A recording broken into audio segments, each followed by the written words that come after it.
안녕하세요. 알티움 코리아 오임찬입니다. 저는 기술 지원하고 교육 쪽 담당하고 있는 FA 수석 엔지니어 오임찬입니다.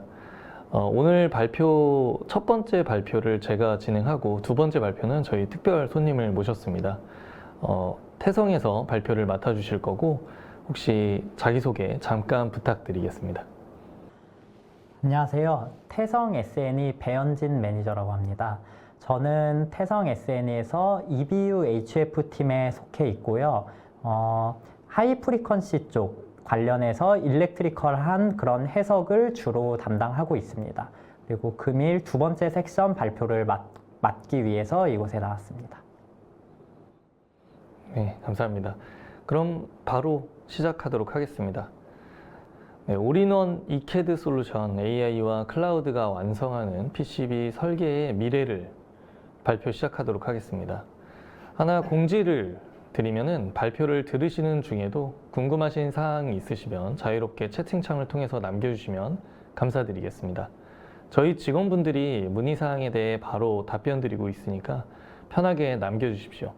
다양한 경품도 있으니 주저하지 마시고 문의를 남겨주시고 끝까지 참여해서 설문조사도 완료해 주시면 감사드리겠습니다. 그럼 시작하겠습니다. 세 개의 파트로 나눠서 설명을 드리겠습니다. 첫 번째로 알티움에 대한 소개를 하겠습니다. 두 번째는 일반적인 하드웨어 설계 프로세스와 매치하여 저희 툴의 기능을 설명드려 보겠습니다. 마지막으로 알티움 디자이너와 클라우드 플랫폼을 혁신적으로 구축할 수 있는 방법과 앱들을 간단하게 이야기하고 발표를 마치는 것으로 하겠습니다. 글로벌 대표 ECAD 툴인 알티움 디자이너는 전 세계 하드웨어 설계자가 가장 많이 사용하고 있는 툴입니다. 전 세계에서 3만 이상 기업이 저희 툴을 사용하고 있고 약 6만 명 이상의 고객이 매년 유지보수를 구독하고 있습니다. 전체로는 10만 명 이상 사용자들로 구성되어 있습니다. 매년 유지보수를 진행하는 6만 명 이상의 구독자를 제외하고도 매해 새로운 사용자분들이 계속 늘고 있습니다. 알티움 디자이너는 사용자 친화적이고 직관적이기 때문에 사용이 편하고 입소문으로 또는 새로운 툴을 도입하는 시점에 구매 결정을 많이 진행하고 있습니다. 24시간 실시간으로 대응 가능한 기술 지원팀과 교육 지원을 담당하는 팀이 별도로 운영되고 있습니다. 그리고 매월 새로운 업그레이드 버전 제공으로 타 툴과 대비해 항상 고객과의 소통을 중점으로 두고 최신 업그레이드로 피드백을 드리는 활동적인 툴이라고 할 수 있습니다.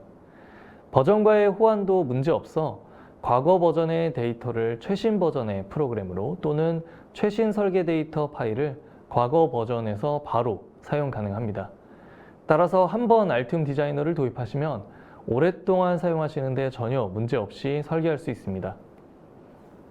알티움 디자이너는 기능별 옵션이 없어 기본적으로 풀 버전이고 하나의 프로그램에서 모든 기능을 운영할 수 있습니다. 라이브러리 구축, 회로도 및 PCB 레이아웃 설계, BOM과 PCB 출력 파일 관리, 시뮬레이션 설계 기능 등 모든 기능을 하나의 툴에서 가능하게 합니다. PCB 출력 파일 중에는 거버를 검토할 수 있는 캠테스틱 프로그램이 내장되어 있고 작업 지시서를 만들 수 있는 드래프트맨도 있습니다. 케이블을 설계할 수 있는 하네스 설계 플랫폼도 있고 여러 장의 PCB 레이아웃을 조립해 볼 수 있는 멀티보드 설계 플랫폼도 있습니다. 대표적으로 시뮬레이션 기능들도 포함되어 있습니다. 스파이스 회로 시뮬레이션, SI 신호 무결성, PI 전원 무결성 기능도 있습니다. 알티움 디자이너는 하드웨어 엔지니어를 위한 올인원 설계 플랫폼이라 말할 수 있습니다. 여기 보시는 리스트는 저희 주요 고객사분들입니다. 테슬라를 비롯해 대부분의 자동차 산업군과 대표적인 글로벌 반도체 산업군에서 알티움 디자이너를 활발히 사용하고 있는 것을 확인할 수 있습니다. 해외에서는 알티움 디자이너가 오랜 시간 동안 하드웨어 엔지니어들에게 익숙하고 친근한 툴로 자리 잡아 다양한 산업군에서 폭넓게 활용되고 있습니다. 국내에서도 최근 10년 사이에 인지도와 도입 사례가 급격히 증가하면서 주요 ECAD 툴 중 하나로 확고히 자리매김했습니다.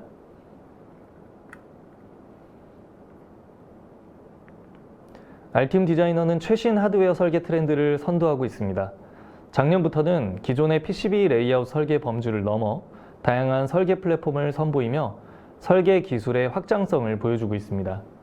기존의 평면적인 PCB 설계 방식에서 벗어나 굴곡진 플라스틱 형태나 비정형 구조에도 대응할 수 있는 설계를 가능하게 합니다.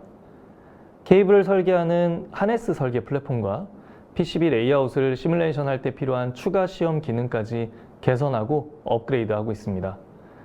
이처럼 알튬 디자이너는 다양한 고객사의 요구와 이캐드가 보여줄 수 있는 설계 영역을 넘어서는 새로운 설계 분야에 대한 리뷰와 검토까지 지원하는 특별한 이캐드 툴입니다.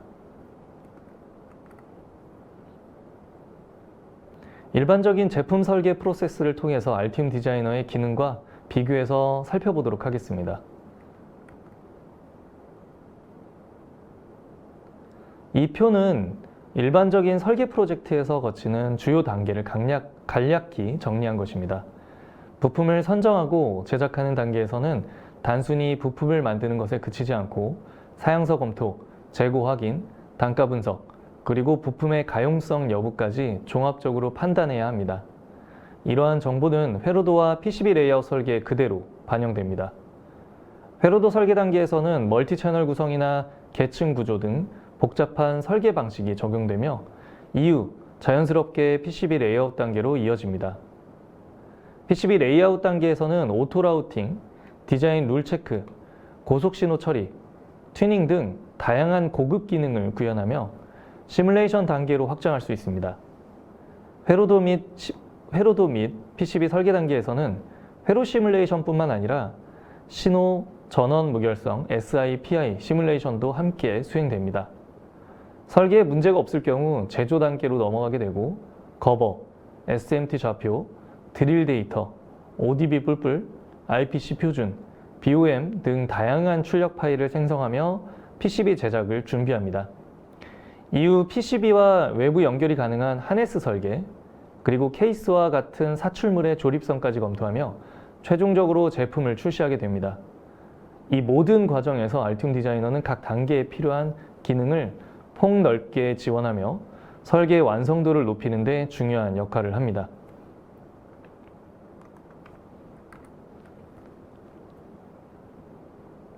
첫 번째 단계인 부품에 대한 제작 그리고 관리 차원에서 살펴보도록 하겠습니다. 누구에게나 부품을 처음 구성하고 제작하는 일은 오래 걸리고 난감한 일 중에 하나입니다. 알팀 디자이너에서는 온라인 실시간 부품 공급망 사이트인 옥토파트와 직접적인 연결이 되어 있는 기능을 제공하고 있습니다. 툴 내에서 부품을 처음 구성하실 때 굉장히 유용하며 실제 상용화된 부품인지, 구매가 가능한 부품인지, 재고 여부 등을 즉시 확인할 수 있습니다. 그리고 툴 자체 내에 IPC 표준에 맞는 풋프린트를 자동 제작해주는 마법사 기능이 있어 2D와 3D를 포함해 쉽게 부품을 제작하고 관리할 수 있습니다. 먼저 앞에서 소개한 온라인 부품을 조회하거나 가져오는 기능을 한번 살펴보겠습니다. 가운데 아래 보이는 큰 화면은 알티움 디자이너 툴 내에서 부품을 검색했을 때 나타나는 기본 정보 패널입니다. 위의 이미지에서 확인할 수 있듯이 해당 부품이 양산 중인지 단종되었는지를 나타내는 녹색 상태 바가 있으며 실제 판매 중인 공급처 정보도 함께 제공됩니다. 기본적으로 디지키, 마우저 등 글로벌 주요 부품 공급 업체 리스트가 연동되어 있어 재고와 단가를 실시간으로 확인할 수 있습니다. 오른쪽 창에서는 검색한 부품의 사양서 PDF, 사용 가능한 파라미터들, 부품 심볼 및 2D, 3D 풋프린트 정보가 제공되며 하단에는 대체 부품에 대한 점수 기반 추천 부품들도 함께 확인할 수 있습니다. 이러한 부품 정보는 설계자가 손쉽게 접근하고 활용할 수 있도록 구성되어 있고 이미 만들어진 부품이 있다면 필요한 파라미터만 복사해서 사용할 수도 있습니다.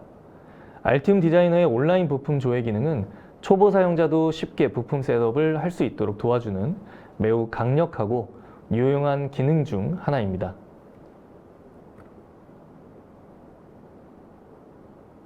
신규 부품은 온라인에서 직접 검색하여 구성할 수 있고 기존 부품도 온라인 정보를 활용해 손쉽게 재구축할 수 있습니다. 이후에는 알티움 365의 부품 관리 기능을 통해 저항, IC 등 부품 종류별로 카테고리를 자동 정리하고 각 부품의 상태를 한눈에 확인할 수 있습니다. 모든 부품은 저희 자동화 헬스 체크 기능을 통해서 라이프 사이클, 공급 리스트, 재고 상황, 이상 여부 등을 실시간으로 점검할 수 있습니다. 예를 들어 중복된 부품이 있는 경우 이를 표시해주며 재고가 부족하거나 양산이 중단된 부품에 대해서도 리스크를 알려줍니다. 또한 파라미터 이상이 있는지도 자동으로 스캔하여 라이브러리 관리자가 보다 효율적으로 부품을 관리할 수 있도록 자동 지원됩니다. 이러한 기능들은 설계 품질을 높이고 부품 관리의 안정성과 효율성을 동시에 확보할 수 있도록 돕는 핵심 요소입니다.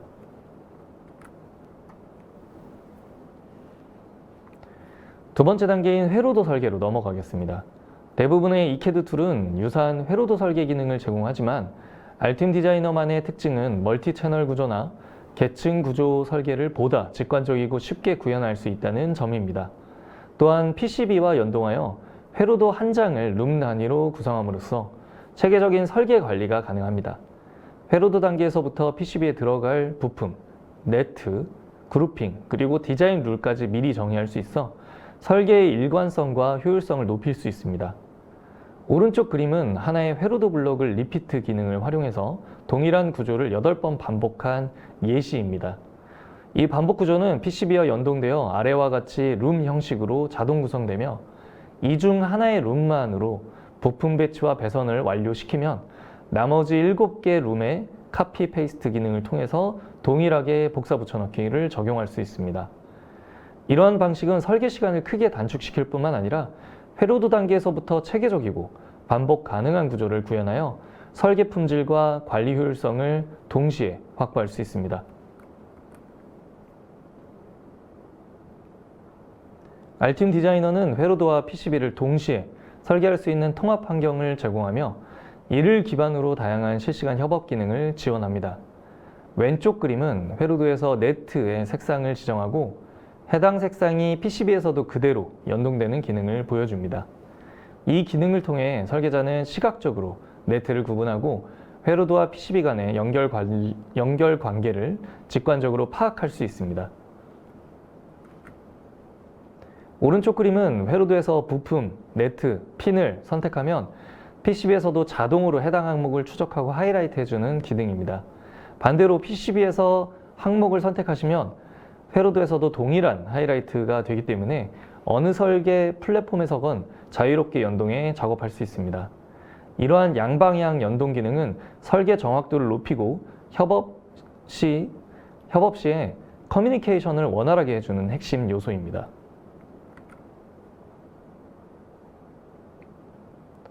알팀 디자이너는 회로도와 PCB를 오가며 코멘트를 남기거나 업무를 할당하는 등 온라인 기반의 협업 기능을 폭넓게 지원하고 있습니다.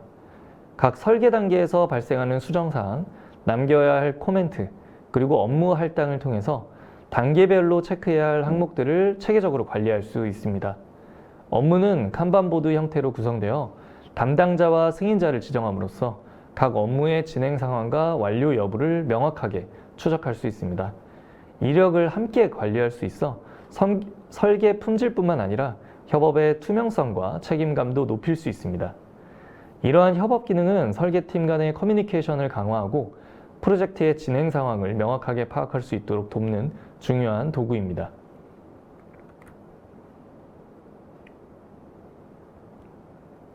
PCB 레이아웃 설계 단계는 다양한 라우팅 기능을 활용하여 많은 시간과 정교함을 요구하는 작업입니다. 복잡하고 반복적인 작업이 많은 만큼 설계자에게 얼마나 직관적이고 편리한 환경을 제공하는지가 매우 중요합니다. 저희 툴은 윈도우 친화적인 인터페이스를 기반으로 윈도우와 동일한 단축키를 사용할 수 있고 폰트도 그대로 활용합니다. 또한 MS 오피스 365와 모든 툴의 양방향 복사 붙여넣기가 가능하여 문서 작업과의 연동도 매우 유연합니다. 설계 단계에서는 오토 라우팅, 차동상, X시그널, 고속신호, 커스텀 패드 등 다양한 고급 기능을 제공하며 설계 중간중간 디자인 룰 체크와 헬스 체크 기능을 통해서 실시간으로 오류를 검토할 수 있습니다. 특히 PCB 설계에서 자주 발생하는 오류를 사전에 방지할 수 있도록 기존의 DRC 외에도 제조 관련 오류까지 검토할 수 있는 헬스 체크 기능을 통해서 설계 품질을 높이고 완성도 높은 PCB를 구현할 수 있도록 지원합니다.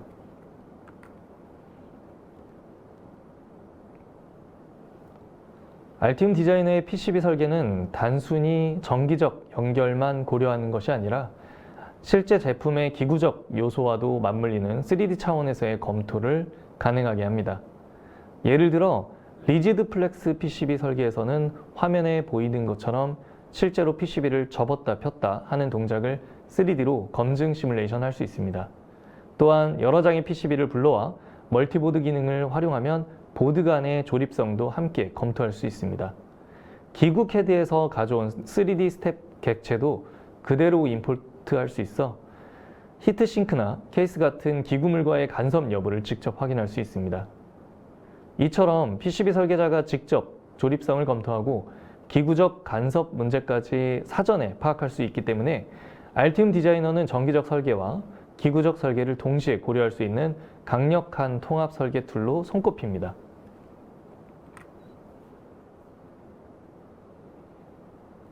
알티움 디자이너는 변화하는 시대의 흐름에 맞춰 지속적으로 새로운 기능을 선보이고 있습니다. 화면에 보이는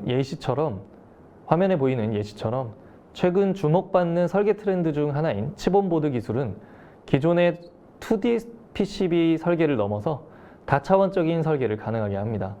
이 기술은 보드 위에 특정 IC를 배치하고 실물 와이어를 공중에서 연결하는 형태로 접합하는 방식이며 알티움 디자이너는 이러한 설계를 실제 제조가 가능하도록 툴 내 기능으로 구현해 두었습니다. 와이어의 길이 입력은 물론 인접 와이어 간의 간섭 여부까지 자동으로 검출할 수 있어 정밀한 설계가 가능합니다. 오른쪽에 보이는 예시는 3D 미드 기술로 기존의 평면적인 2D 레이아웃이 아닌 다양한 3D 형태의 사출물이나 플라스틱 표면에 직접 라우팅과 부품 배치를 진행할 수 있는 기술입니다. 이러한 기능은 PCB 설계의 고정관념을 깨고 협소한 공간을 재활용하거나 새로운 설계 영역에 접근할 수 있는 기회를 제공합니다. 전기적 설계와 기구적 설계를 융합하여 차세대 제품 개발을 위한 강력한 플랫폼을 제공합니다.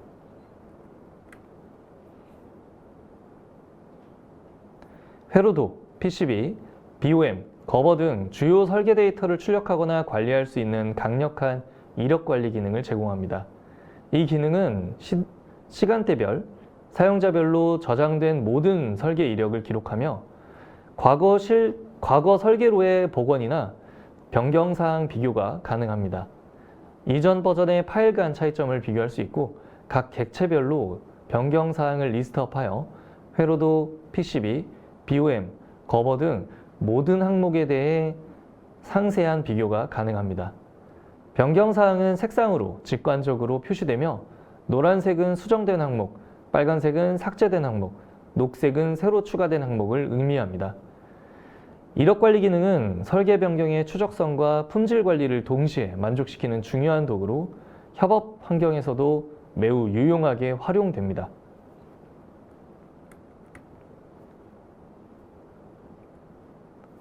PCB 레이아웃 설계를 마친 후에는 제조를 위한 다양한 출력 파일이 필요합니다. 대표적인 출력 파일로는 거버, 드릴 데이터, SMT 좌표, 그리고 BOM 등이 있습니다. 알티움 디자이너는 캠테스틱이라는 내장된 프로그램을 통해서 거버 및 드릴 데이터를 직접 검증할 수 있으며 타툴에서 생성된 거버 파일도 자유롭게 가져와 설계에 활용할 수 있습니다. 또한 드래프트밴 기능을 통해서 PCB 제작을 위한 작업 지시서를 툴 내에서 바로 생성할 수 있습니다. 기존에는 엑셀이나 파워포인트로 따로 작업하던 지시서를 알티움 디자이너에서는 PCB와 연동된 상태로 작업할 수 있어 설계 변경 시에도 자동으로 업데이트되어 작업 효율성과 정확성이 크게 향상됩니다. 액티브 BOM 기능은 설계자가 사용하는 모든 부품 정보를 한눈에 확인할 수 있도록 하며 문제가 있는 부품에 대해 즉시 알림을 제공하고 대체품 등록까지 가능해 지속적인 부품 공급과 안정적인 설계 유지를 위한 솔루션을 제공합니다.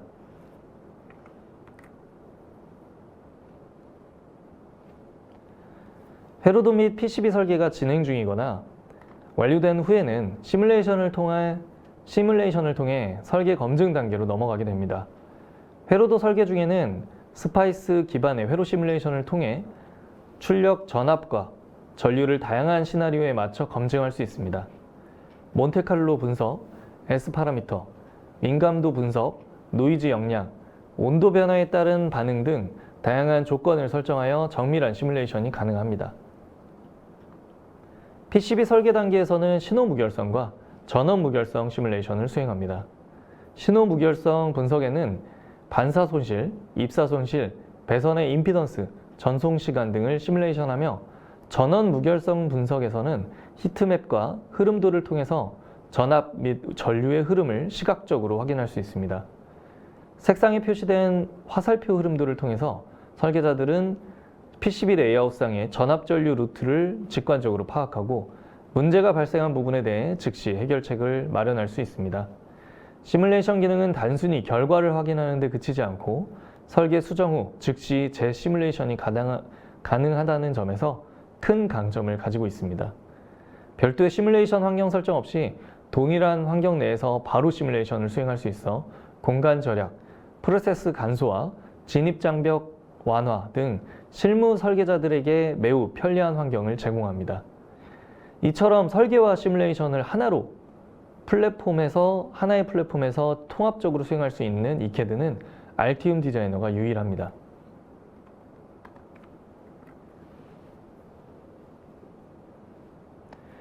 알티움 디자이너는 다양한 케이블을 설계할 수 있는 하네스 설계 기능도 제공합니다. 회로도와 PCB를 설계하던 동일한 환경에서 하네스를 바로 설계할 수 있기 때문에 별도의 툴 설치나 새로운 사용법을 익힐 필요가 없이 바로 활용이 가능합니다. 하네스 설계가 완료되면 BOM과 작업지 시설을 생성하여 실제 제작까지 이루어질 수 있으며 알티움 디자이너를 활용한 하네스 설계 사례는 꾸준히 증가하고 있습니다.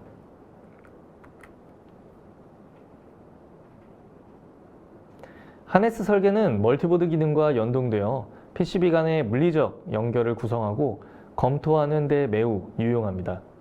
또한 기구 CAD 툴과 연동하여 그래픽적으로 재현할 수 있으며 두 툴은 클라우드 기반으로 연결되어 설계 검토와 협업이 쉽게 편리하게 이루어집니다.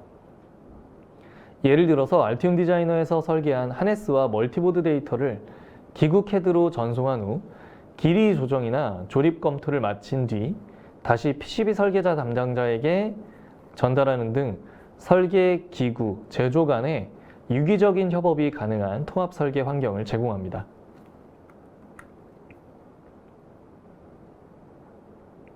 알티움 디자이너는 다양한 기구 CAD 툴과 공식적으로 연동되어 설계 협업을 강화합니다. 지원되는 주요 기구 CAD 툴로는 솔리드웍스, PTC 크레오, 오토데스크 인벤터, 퓨전 360, 그리고 지멘스 NX가 있으며 이 외에도 3D 시뮬레이션 전문 툴인 엔시스와의 연동도 가능합니다. 이러한 툴들과의 연동은 비대면 환경에서도 설계 데이터를 신속하고 정확하게 교류할 수 있도록 지원하며 각 담당자 간의 협업을 원활하게 만들어주는 기능으로서 최근 특히 각광받는 협업 솔루션으로 주목받고 있습니다. 클라우드 기반의 데이터 연동을 통해서 설계 변경 사항을 실시간으로 공유하고 기구 설계와 전자 설계 간의 간섭 검토, 조립성 확인 등 다양한 검증 작업을 효율적으로 수행할 수 있습니다.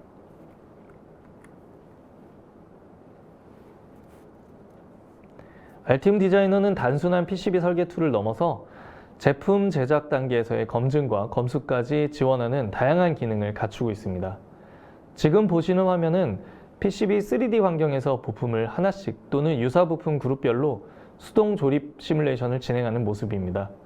완성된 PCB 3D 모델을 전체적으로 검토할 수도 있지만 이처럼 부품을 개별적으로 SMT 또는 수동 조립 방식으로 순서대로 배치해보면 실제 제조 현장을 간접 체험할 수 있고 발견된 문제를 즉시 설계에 반영하여 수정할 수 있습니다. 또한 자재 수량, 실제 조립 위치 등을 빠르게 확인할 수 있어 기존 이캐드 툴에서는 경험하기 어려웠던 제조 관점의 설계 검증을 직접 수행할 수 있는 것이 큰 장점입니다. 알티움 디자이너는 설계와 제조 간의 간극을 줄이고 제품 완성도를 높이는 데 중요한 역할을 하는 통합 설계 플랫폼입니다. 다음은 액티브 BOM과는 차별화된 고급 BOM 관리 기능인 BOM 포탈입니다. 이 기능은 단순한 부품 리스트 관리에 그치지 않고 실제 부품 제조사 및 공급처와 직접 연동되어 재고, 단가, 대체품 여부 등 실시간 리스크를 확인하고 대응할 수 있는 고도화된 BOM 자동 솔루션입니다. PCB 수량에 맞춰서 모든 부품의 수량이 자동으로 계산되며 이에 따른 전체 비용도 사전에 확인할 수 있습니다. 또한 각 부품의 제조사 의존도나 공급 리스크를 한눈에 확인할 수 있으며 멀티보드 또는 특정 보드를 그룹화하여 전체 프로젝트 단위로 부품에 대한 가격과 컨디션을 일괄 분석하고 관리할 수 있습니다. BOM 포탈은 설계 초기 단계에서부터 공급망 리스크를 사전에 예측하고 대응할 수 있도록 도와주는 설계, 구매, 제조를 연결하는 핵심 기능으로 자리 잡고 있습니다.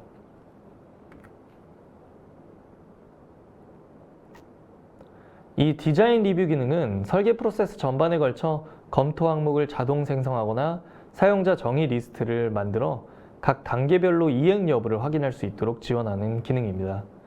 각 체크리스트에는 담당자, 검토자, 승인자를 지정할 수 있어 보다 체계적으로 신뢰성 있는 설계 리뷰 프로세스를 사내 표준에 맞게 구축할 수 있습니다. 예를 들어 회로도 단계에서는 전압 및 전류 조건이 충족되었는지, 사용된 부품의 사용서가 포함되었는지, 로스 인증 부품이 사용되었는지 등을 확인할 수 있고, PCB 단계에서는 BI 최소 크기가 제조 기준을 만족하는지, 솔더링 방향이 올바른지 등 실제 제조와 직결되는 항목들을 사전에 검토하고 반영할 수 있도록 합니다. 이 기능은 모든 설계 인원에게 설계 품질을 높이는 데 매우 효과적이며 프로젝트 진행 중 발생할 수 있는 오류나 누락을 재확인하고 최소화하는 데 큰 도움이 됩니다.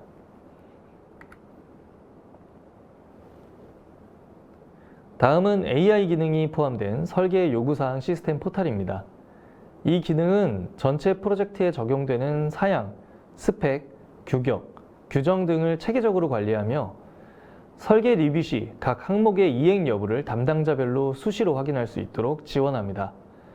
설계 규정이나 규격은 협력사로부터 받은 문서를 자동 변환하여 시스템에 적용할 수 있도록 되어 있으며 AI 기능을 활용해 특정 산업이나 제품에 맞는 규정을 직접 프롬프트를 입력해 생성할 수도 있습니다. 예를 들어서 자동차 설계 규격이나 삼상 전력 설계에 필요한 전류 조건 등 AI가 항목별로 정리하여 자동으로 규칙을 생성해주고 제안해줍니다. 이렇게 생성된 규칙과 규격과 규정은 단순한 리스트 형태가 아니라 항목 간 연계 구조를 갖고 있어 수치를 조금만 수정해도 관련 항목들이 자동으로 계산되어 전압, 전류 조건에 맞춰 리스트가 실시간으로 업데이트됩니다. 설계 요구사항 시스템 포탈 RSP는 복잡한 규정 관리와 검토를 자동화하고 설계 품질과 규정 준수의 신뢰도를 높이는 데 매우 효과적인 도구입니다.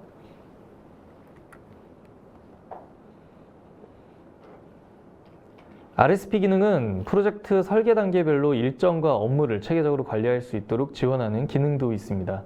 각 업무에 대해 담당자를 지정하고 타임라인 기반으로 설계 프로세스를 구성하여 설계 일정의 흐름을 명확하게 파악하고 관리할 수 있는 기능입니다.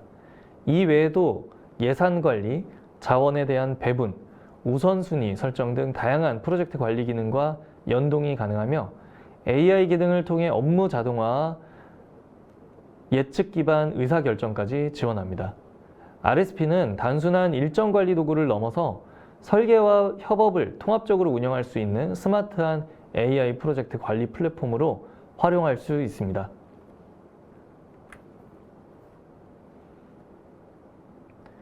지금까지 프로젝트의 각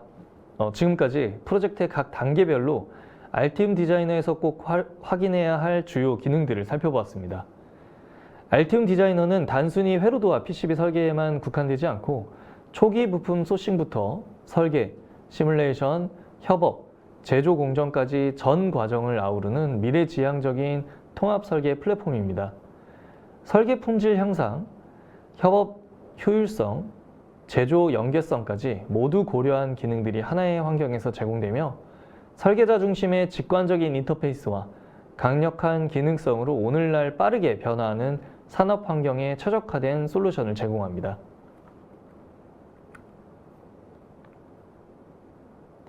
다음으로는 하드웨어 설계 시스템을 구축하기 위한 알티움 디자이너와 알티움 365 앱에 대해서 살펴보겠습니다. 알티움 365는 프로젝트에 참여하는 모든 설계 이해관계자들을 연결하는 클라우드 기반의 통합 플랫폼입니다. 앞서 살펴본 것처럼 단순한 ECAD 툴의 범위를 넘어 회로도와 PCB 설계의 이전 단계부터 이후 제조까지 전 과정을 포괄할 수 있도록 되어 있습니다. 어떻게 보면 PLM과 유사한 성격을 지닌 플랫폼이며 클라우드 기반으로 고객의 업무 환경이나 요구사항에 맞춰 앱 구성 및 커스터마이징이 가능하며 설계, 협업, 검증, 제조까지 모든 프로세스를 하나의 흐름으로 연결할 수 있습니다. 알티움 365는 설계 중심의 협업을 넘어서 기업 전체의 디지털 설계 생태계를 구축할 수 있는 미래형 설계 플랫폼입니다.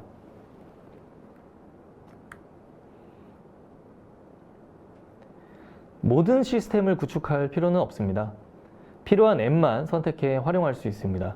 기본적으로 알티움 디자이너 툴을 중심으로 MCAD 협업 앱, 부품 정보 전문 조회 앱인 실리콘 엑스포트, G2 데이터, 3D 조립 시뮬레이션 앱인 어셈블리 어시스턴스 등이 있습니다. 또한 지라와의 연동, 설계 리뷰, RSP, BOM 포탈, 그리고 이미 구축되어 있는 PLM에 연결하는 커넥터 등도 패키지로 구성 가능합니다. 자세한 상담이나 문의가 필요하시면 언제든지 연락 주시기 바랍니다. 마지막으로 다시 한번 말씀드리면 알티움 디자이너와 알티움 365는 단순한 설계 툴을 넘어서 설계부터 협업, 검증, 제조까지 모든 과정을 하나의 흐름으로 연결해주는 플랫폼입니다. 빠르게 변화하는 산업 환경 속에서 더 스마트하고 유연한 설계를 위한 선택이 되어줄 것입니다. 오늘 소개해드린 기능들이 여러분의 프로젝트에 실질적인 도움이 되기를 바라겠습니다. 그럼 제 발표는 여기 이상 마치도록 하겠습니다. 네, 감사합니다. 그러면 이제 오늘 관련해서 Q&A 세션으로 넘어가 보도록 하겠습니다.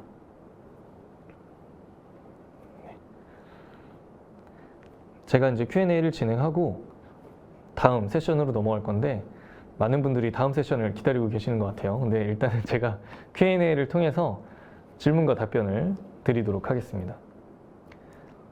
네. 아마 주셨던 질문들 중에서 좋은 질문으로 또는 굉장히 좀 훌륭한 질문으로 채택되신 분들께는 따로 저희 사은품을 드리는 걸로 알고 있습니다. 첫 번째, 알티움의 올인원 ECAD 솔루션 적용 관련 이슈와 해결 노하우가 궁금하다고 하셨는데요. 저희가 이제 마지막에 제가 소개해드린 것처럼 거의 준 PLM에 가까운 정도로 올인원, 그러니까 회로도와 PCB, 시뮬레이션이 합쳐진 형태에 더불어 부품에 대한 소싱, 재고, 단가 등을 확인할 수 있는 앞단에서에 대한 설계 앞단에 대한 솔루션도 가지고 있고요. 설계 후단에서, 그러니까 PCB 설계로 끝나는 게 아니라 3D 환경에서의 또는 제품 구조 환경에서의 검토해 볼 수 있는 솔루션까지 같이 아우르는 통합 플랫폼 솔루션이라고 보시면 됩니다. 관련해서 발생할 수 있는 이슈들은 될 수 있으면 설계자 입장에서는 최소화하는 게 가장 이상적이고요. 그런 PCB 설계에서 끝이는 PCB 설계 후에 설계 제조와에 관련된 이슈들을 해결할 수 있는 것을 알티움으로 할 수 있다는 게 해결 노하우가 되지 않을까 싶습니다. 그래서 보통 설계 프로세스가 어떻게 되냐면 알티움 디자이너나 ECAD에서 설계를 하시고 MCAD 설계 쪽에 조립 부분에 대해서 검토를 넘기거나 하시는데 알티움 디자이너를 도입하신 분들은 알티움 디자이너 자체에서 기구적인 솔루션까지 모두 다 잡아놓은 상태에서 MCAD 엔지니어에게 넘겨서 그 일련의 과정들을 많이 단축시키는 형태로 들어가고 있습니다. 그래서 이러한 부분들이 이슈 해결이 되지 않을까 싶습니다.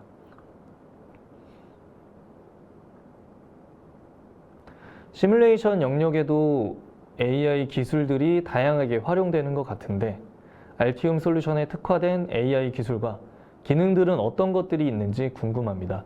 또 경쟁사 대비 차별화되는 부분들은 무엇인지 물어보셨습니다. 네, 박일규 님이 물어보셨고요.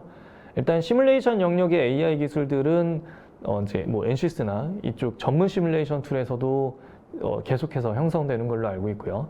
알티움은 PCB 영역에서의 AI 기술들이 더 집중적으로 개발될 것입니다. 제가 알고 있기로는 예를 들어서 부품, 해당 사용하고자 하는 르네사스 부품이 있으면 그 IC에 포함되어져 있는 패키지 부품들, 구성되어져 있는 부품들을 추천을 받는다거나 그 추천을 받는 레커멘드 1, 레커멘드 2 이런 식으로 추천을 받아서 적용시키고자 하는 레퍼런스를 선택해서 내 회로드에 직접 바로 도입을 하거나 PCB에 도입을 하거나 하는 식으로 될 가능성이 높습니다. 그러고 나서 PCB에서는 카파를 더 씌운다든지 부품 배치를 모디파이해서 고객에게 맞게끔 재배치를 하시고요. 그 다음에 그걸 응용하게끔 할 수 있는 AI 기능들이 아마 도입될 예정이고, 그리고 추가적으로는 패너라 형식으로 해서 AI 챗으로 궁금한 사항을 물어보거나 솔루션을 찾아가서 그거에 대한 답변을 들어서 적용시키는 사례들로 아마 나오지 않을까 싶습니다. 네. 다음 질문으로 넘어가 보겠습니다.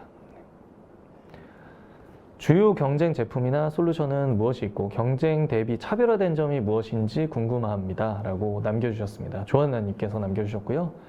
일단 주요 경쟁 제품을 제가 이제 언급하면 좀 안 되니까 주요 경쟁 제품이 총 저희랑 포함해서 한 4가지 정도가 있고요. 거의 4가지 중에 하나는 이제 좀 많이 수구로 들었고 총 한 빅3가 있습니다.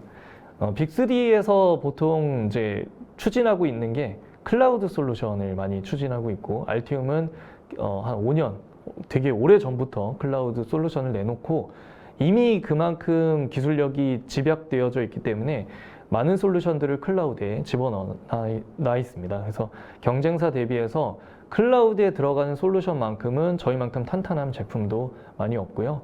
클라우드를 활용하기 때문에 실제 프로그램이 설치되어 있지 않은 환경에서의 내 PCB와 PCB 레이아웃과 부품에 대한 BOM을 추출한다거나 아니면 경쟁사 툴을 클라우드로 올려서 자동, 그러니까 오토로 임포트하거나 익스포트 할 수 있는 기능도 클라우드에 넣어놓아 있습니다. 클라우드로 활용하기 때문에 MCAD와 협업이 비대면으로 클라우드로 붙여서 PCB를 임포트하거나 이런 식으로 지금 솔루션이 되어져 있고요. NCS와의 연결도 저희 클라우드를 통해서 연결하는 형태입니다.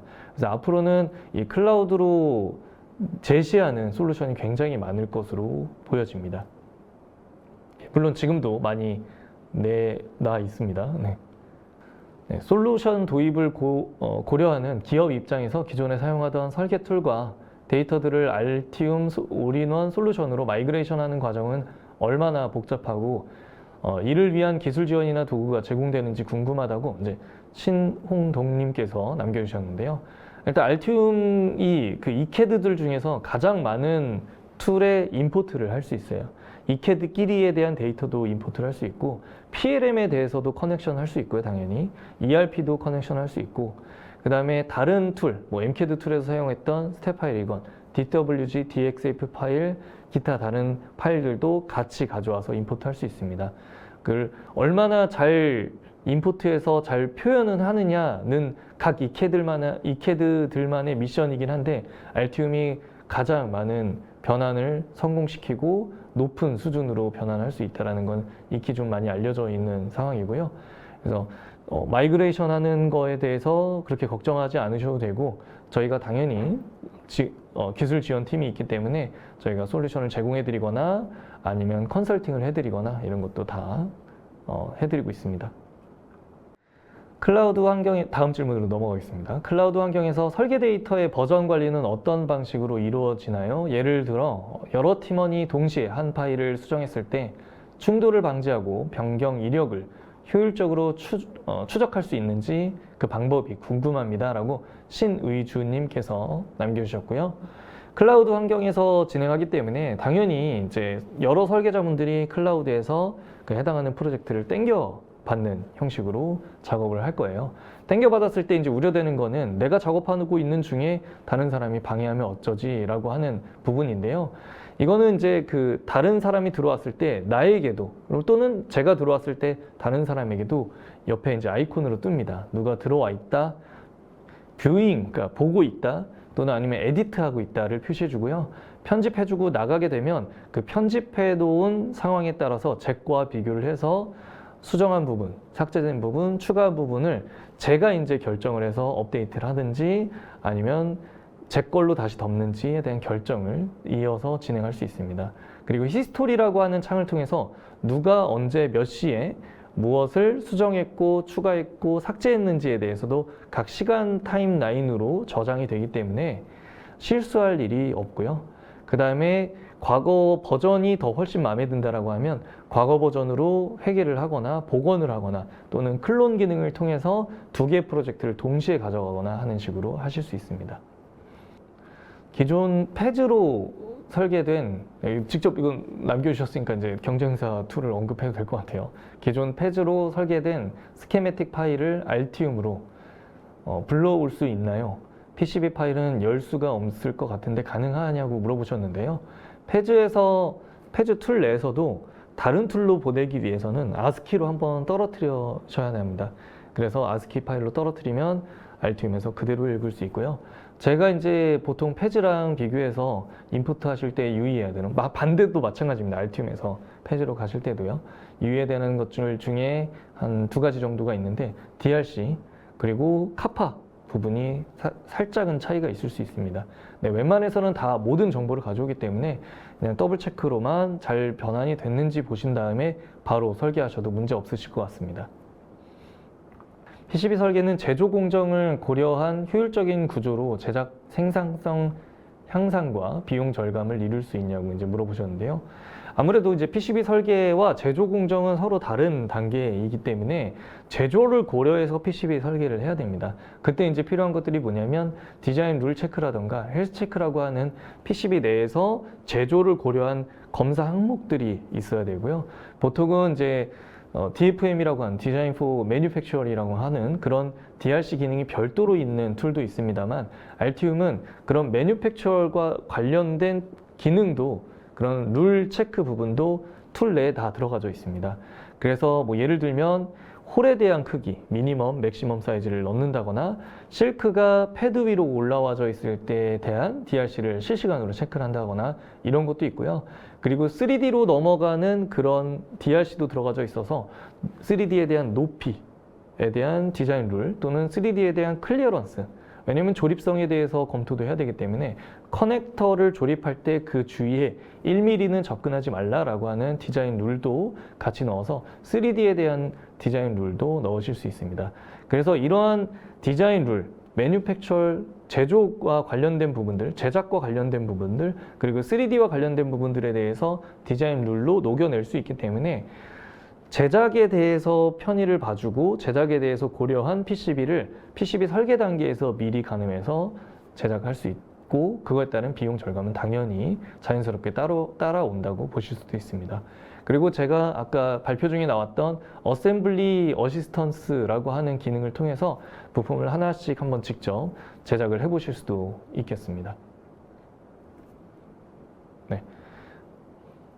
PCB 및 패키지 신뢰성을 검증할 때 정기적 해석과 열 해석 중 어느 쪽이 제품 실패에 더 큰 영향을 주는지 사례를 들어 설명을 부탁드린다고 배성민님께서 질문을 남겨주셨고요. 제가 봤을 때는 정기적 해석과 열 해석 중 더 큰 영향을 주는지는 항상 케이스 바이 케이스인 것 같습니다. 열이 더 영향을 줄 수 있고요. 그다음에 정기적 영향이 더 많이 줄 수도 있습니다. 이게 뭐 하나만 중요하다라고 꼽을 수는 없을 것 같습니다. 열이 또 부품에 따른 열 해석이 중요할 수도 있고요. 열이 별로 문제가 안 되는 경우에는 정기적 또는 뭐 하이스피드나 고속 시그널 관련된 배선에 대해서도 검증을 해야 되는 상황도 있을 수 있겠습니다. 일단 알티움이라고 하는 것 자체는 PCB 레이아웃 설계이기 때문에 PCB를 고려한 전원 무결성과 신호 무결성을 검증할 수 있고요. 패키지에 대한 시뮬레이션은 아직은 없어요. 뭐 개발 중이라고는 하지만 그거에 대한 검증을 위해서는 이제 뭐 NCS나 아니면 전문 3D 시뮬레이션 툴로 가셔서 해석하시는 게 저는 맞다고 보여집니다. 알티움에서의 할 수 있는 부분은 회로 시뮬레이션 쪽이나 회로도 단계에서 시뮬레이션 할 수 있는 회로 시뮬레이션이나 아니면 신호, 배선에 대한 레지스턴스나 맥스 커런트나 아니면 임피던스에 대해서 검증을 하신 다음에 기구적인 패키지 신뢰성을 검증하는 단계에서의 시뮬레이션은 또 전문 시뮬레이션이 해야 되지 않나라고 들고요.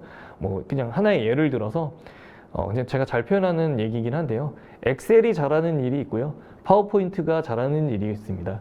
파워포인트에서 엑셀을 만들려고 그러면 당연히 잘 안 이루어지고요. 파워포인트에서 뭐 엑셀을 만들려고 그러면 엑셀에서 파워포인트를 만들려고 그러면 당연히 잘 안 되겠죠. 그래서 각각의 잘하는 역할이 있는 툴들이 있는데 알티움은 PCB에 대한 레이아웃 설계와 이거에 대한 검증이 굉장히 탁월하다라고 다시 한번 얘기 드리고 싶습니다. 네, 그러면 제 Q&A 시간은 이상 이렇게 마치도록 하고요. 다음 세션으로 넘어가 보도록 하겠습니다. Design the future with Altium 365 and securely connect everyone involved in electronics development. Most hardware teams today use manual communication and data exchange methods, basic collaboration tools, and unmanaged processes. These inefficiencies typically lead to security risks, lost productivity, unexpected costs, and development delays. Step into the future of electronics development with Altium 365 and its suite of cloud-based applications for secure, seamless, and streamlined collaboration. Leveraging a common layer of contextualized design data, these apps enable all involved in design and development to work together harmoniously. Altium 365 apps are easy to deploy and integrate seamlessly with your existing systems, delivering out-of-the-box productivity. Plus, they're built on the best in security, privacy, compliance, and reliability, so you can be assured your data is always protected. With these applications, you can capture design requirements digitally and link them to live designs, perform tests, verification, and validation on a unified digital platform. Integrate part data into your process to make better design decisions earlier, reducing rework and production costs.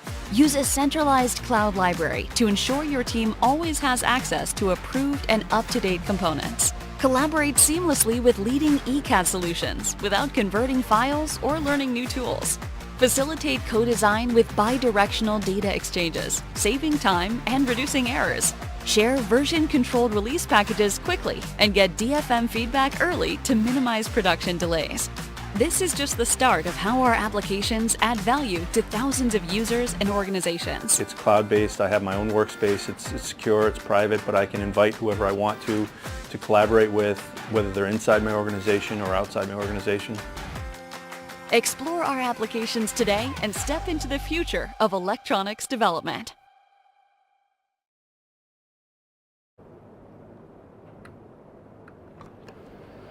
안녕하세요. 태성 SNE 배현진 매니저라고 합니다. 네, 이번 두 번째 섹션 발표를 맡게 되었고요.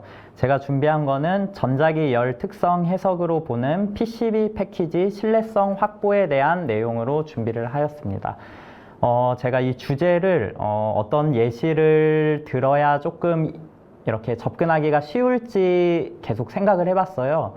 그러다가 이제 생각이 난 게 있는데 예를 들면 저희들이 이렇게 일을 하고 집으로 퇴근을 했어요. 그 다음에 퇴근하고 나서 보니까 다 식어 있는 국이 있다고 생각을 해볼게요. 네, 벌써부터 기분이 조금 안 좋죠? 네, 다 식어 있는 국이 있을 때 이거를 이제 먹기 위해서 좀 데펴야 되겠죠? 끓여야 되는데 그거를 위한 방법으로는 전자레인지에 국을 놓고 끓이셔도 되고 아니면 이 국을 갖다가 가스레인지에 넣고 불을 켜가지고 끓이는 방법도 있을 거예요. 그리고 뭐 일반적이진 않지만 뭐 가스레인지도 없다, 전자레인지도 없다. 그렇다면 뭐 오븐 그릇에 국을 담아서 잠깐 넣어놨다가 빼면 또 따뜻하게 먹을 수 있겠죠.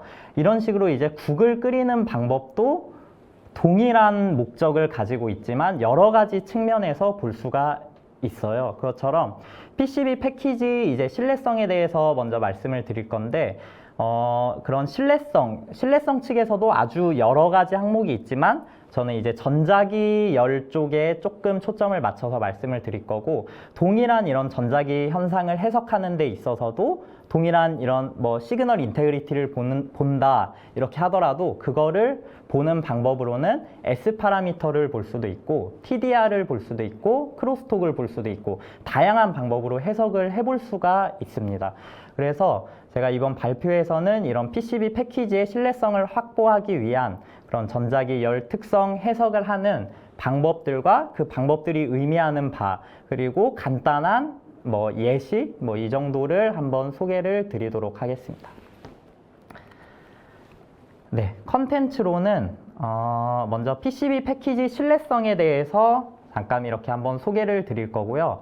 그 다음에 그런 신뢰성에 관련해서 해석할 수 있는 툴로 이제 저희 태성 SNE에서 주로 다루고 있는 제품으로 NCIS 제품이 있어요. 그래서 각 NCIS 제품이 뭐 어떤 쪽의 해석에 특화가 되어 있고 어떤 해석을 주로 하는지 이런 거에 대한 제품군 소개를 드릴 거고요.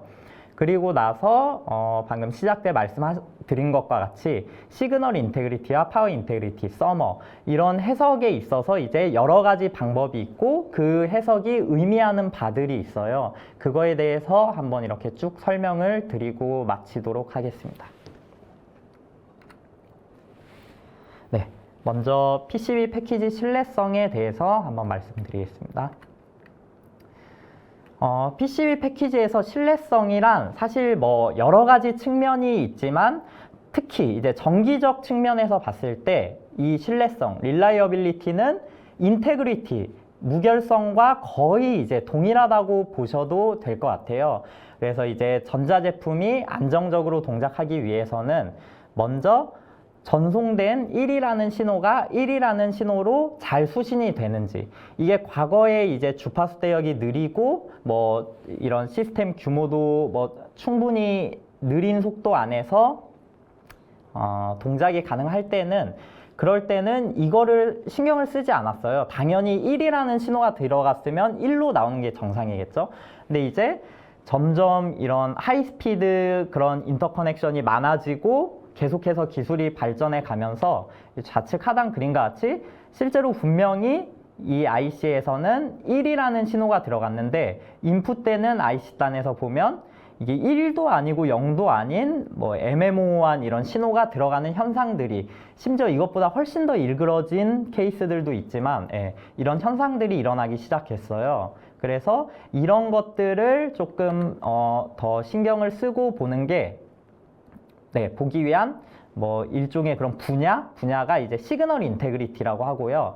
그리고 사실 신호의 품질만 신경 써서 되지는 않겠죠. 그렇기 때문에 시스템의 모든 구성 요소에 안정적으로 전원이 공급되는지, 이와 같은 경우는 이제 시그널 인테그리티보다 조금 더 늦게 대두되기 시작한 부분인데 점점 이제 이런 집적도는 높아지고 스피드는 빨라지면서 그런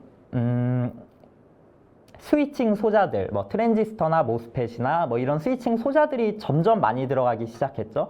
이런 소자들이 이제 동시다발적으로 이렇게 스위칭이 되기도 하고, 그렇게 전력을 땡기는 전력 값도 커지고, 그렇게 되기 시작하면서 이제 이 시스템에 공급되는 그 파워에 대해서도 신경을 많이 써야 되게 됐어요. 왜냐하면 이런 시그널이 왔다 갔다 하는 모든 신호는 결국은 파워로부터 생성이 되는 거기 때문에 파워 체제 자체가 이제 전원 공급이 원활히 이루어지지 않으면, 그러면 결국은 전원뿐만 아니라 모든 시그널에 있어서도 영향을 미칠 수 있기 때문에 그런 거를 보는 학문을 이제 파워 인테그리티, 전원 무결성이라고 합니다. 네. 그리고 뭐 외부 간섭을 또 일으키지 않고 외부 영향을 또 받지 않아야겠죠.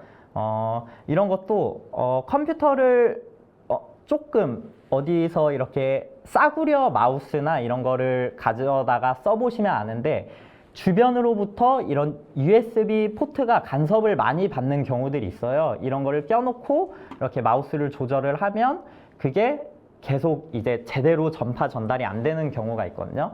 EMS에 대한 문제일 확률이 높은데, 그런 식으로 이제 외부 간섭을 일으키지 않고 또한 영향을 이렇게 줄 수도 있겠죠.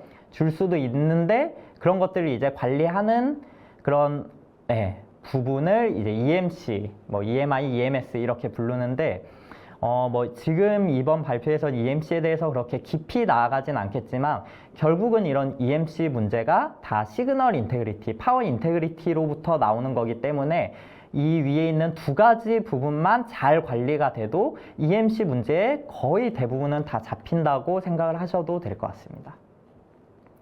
그리고 네 번째로 PCB 패키지의 신뢰성을 위해서는 모든 환경들에서 뭐 그곳이 사막이든 북극이든 뭐 요즘 차 안 같은 곳도 여름 되면 온도가 뭐 체감상 막 100도 된 것 같죠? 그런 것처럼 그런 모든 환경에서도 이런 조건들을 유지하는지 그거를 이제 뭐 제가 서머 인테그리티라고 표현을 했지만 이 통일성을 위해 인테그리티라고 했는데 사실 서머 릴라이어빌리티라는 말을 더 많이 쓰긴 해요. 그런 식으로 이제 열적인 이런 관리도 잘 되어 있어야지 결국은 PCB 패키지에서의 신뢰성, 무결성이 확보된다고 보실 수 있겠습니다. 이쪽은 이제 그런 뭐 SI, PI, 서머 이런 쪽에 대한 필요성에 대해서 말씀을 드리기 위해서 만든 장표인데요. 이 부분 같은 경우는 뭐 앞에서 잠깐 말씀을 드렸지만 과거에는 이제 부품의 크기도 훨씬 더 컸고 회로의 집적도는 낮았죠. 신호의 속도도 느렸어요. 그렇기 때문에 SI든 PI든 크게 신경을 쓰지 않고 그냥 연결만 돼 있으면 된다 이런 느낌이었는데 요즘은 부품의 크기는 계속 작아지고 있죠. 부품의 크기가 작아질수록 회로의 집적도는 높아지고 있고 속도는 또 빨라지고 있어요. 그렇기 때문에 최근 이런 어플리케이션들은 SI, PI 이런 해석이 없이는 이제 제대로 된 신뢰성을 갖춘 제품이 나오기 힘든 케이스가 아주 많이 있고요. 뭐 이쪽은 D램 같은 그런 이제 DDR류들이 계속해서 스레시홀드 볼티지와 그 서플라이 볼티지 간의 간격이 줄어들고 있다는 걸 보여주고 있어요. 이 같은 경우는 이제 이 간격이 줄어든다는 거는 서플라이 볼티지가 조금만 흔들려도 스레시홀드 볼티지에 영향을 크게 줄 수 있다를 나타내요. 그래서 이제 SI, PI 쪽에서 이런 뭐 해석이 필요하고 신경을 많이 써야 된다라고 생각을 해주시면 되고요. 마찬가지로 뭐 필요성에 대한 내용이에요. 그래서 과거에는 제가 아까 연결만 돼 있으면 끝났다고 말씀을 드렸죠. 뭐 1이라는 신호가 1로 가기 위해서는 그냥 메탈로 연결만 돼 있으면 그거는 이제 설계 끝이었어요. 그런데 이게 주파수가 높아지고 뭐 이런 트레이스가 막 길어지고 이러다 보면 이런 모든 선로를 이런 럼프드한 0옴짜리 쇼트난 그런 트레이스로 볼 수가 없고 그 선로들은 기생 RLGC 값을 가지고 있는 그런 회로로 하나의 회로로 보여지게 돼요. 신호 입장에서. 그렇기 때문에 그런 저희가 이제 쇼트가 나 있다 보는 것도 모두 이런 RLGC 값을 기생 성분으로 가지고 있는 회로로서 이 PCB든 패키지든 동작을 하게 되기 때문에 이런 쪽에 있어서 해석을 하거나 특별히 신경을 써주지 않으면 뒤에서 뭐 임피던스 얘기가 나오겠지만 이런 RLCG의 영향성 때문에 임피던스가 틀어지고 여러 가지 뭐 이런 이슈들을 일으키게 됩니다. 그래서 과거에는 보면 대부분 회사들이 디자인 팀 하고 있으면 디자인 엔지니어와 레이아웃 엔지니어 이렇게 두 가지 엔지니어가 구성이 돼서 있었어요. 그런데 이제 최근에는 제가 뭐 이곳저곳 다녀봐도 많은 회사들이 디자인 팀 안에 디자인 엔지니어와 레이아웃 엔지니어, SI, PI 엔지니어 이렇게 세 가지 파트로 이제 구분이 되어 있고요. 물론 이 뭐 엔지니어는 레이아웃 엔지니어 꼭 따로 있고 디자인 엔지니어 따로 있고 이렇지 않더라도 뭐 디자인 엔지니어가 레이아웃 엔지니어 같이 하는 회사들도 지금도 있죠. 그것처럼 지금도 SI, PI 엔지니어를 같이 하는 회사들이 많이 있고 뭐 이 그래프의 이 표의 이제 뜻은 이 업무들을 세 가지가 다 디자인 팀에 포함되어 있어야지 이제 높은 신뢰성의 그런 SIPI가 잘 고려된 설계 제품을 내보낼 수 있다. 이렇게 보시면 될 것 같습니다. 그리고 주로 SIPI 엔지니어가 사용하는 방식으로는 이렇게 세 가지 정도가 있어요. 경험 법칙, 룰즈 오브 썸, 어프록시메이션, 누메리컬 툴 이런 세 가지 방식을 이용해서 SI, PI든 뭐 그 외에 뭐 서머 쪽이든 다 해석을 하게 되는데 여기 아래 그래프에 뭐 대략적인 그런 정확도 대비 노력도 뭐 그냥 시간이라고 할게요. 시간축에 대한 이런 그래프가 나 있죠. 사실 룰즈 오브 썸은 그냥 말 그대로 경험 법칙이에요. 본인이 뭐 오랫동안 설계를 해오고 뭐 오랫동안 임피던스 매칭을 해보는 데 있어서 쌓아온 그런 경험 법칙에 의해서 SIPI 룰을 줄 수도 있어요. 그리고 뭐 이제 간략한 식들이 있죠. 임피던스를 매칭하기 위한 뭐 G 플러스 J 오메가 C분의 J 오메가 L 플러스 R이라던가 뭐 이런 간단한 식을 가지고 분석적 근사치를 내보내는 거예요. 그래서 그걸로 하면 아무래도 조금 더 시간이 들 수 있지만 노력도는 조금 더 들 수 있지만 그만큼 이런 룰즈 오브 썸에 비해 정확도가 높겠죠. 좀 더 세밀한 값을 볼 수가 있고 그리고 뭐 사실 저희 쪽에서 많이 추천하는 거는 지금 있는 그런 시스템 크기나 하이스피드 쪽에서는 분석적 근사치로 해석하기 어려운 부분이 너무 많이 존재해요. 그렇기 때문에 이제 이렇게 나온 게 수치 해석 시뮬레이션 툴이거든요.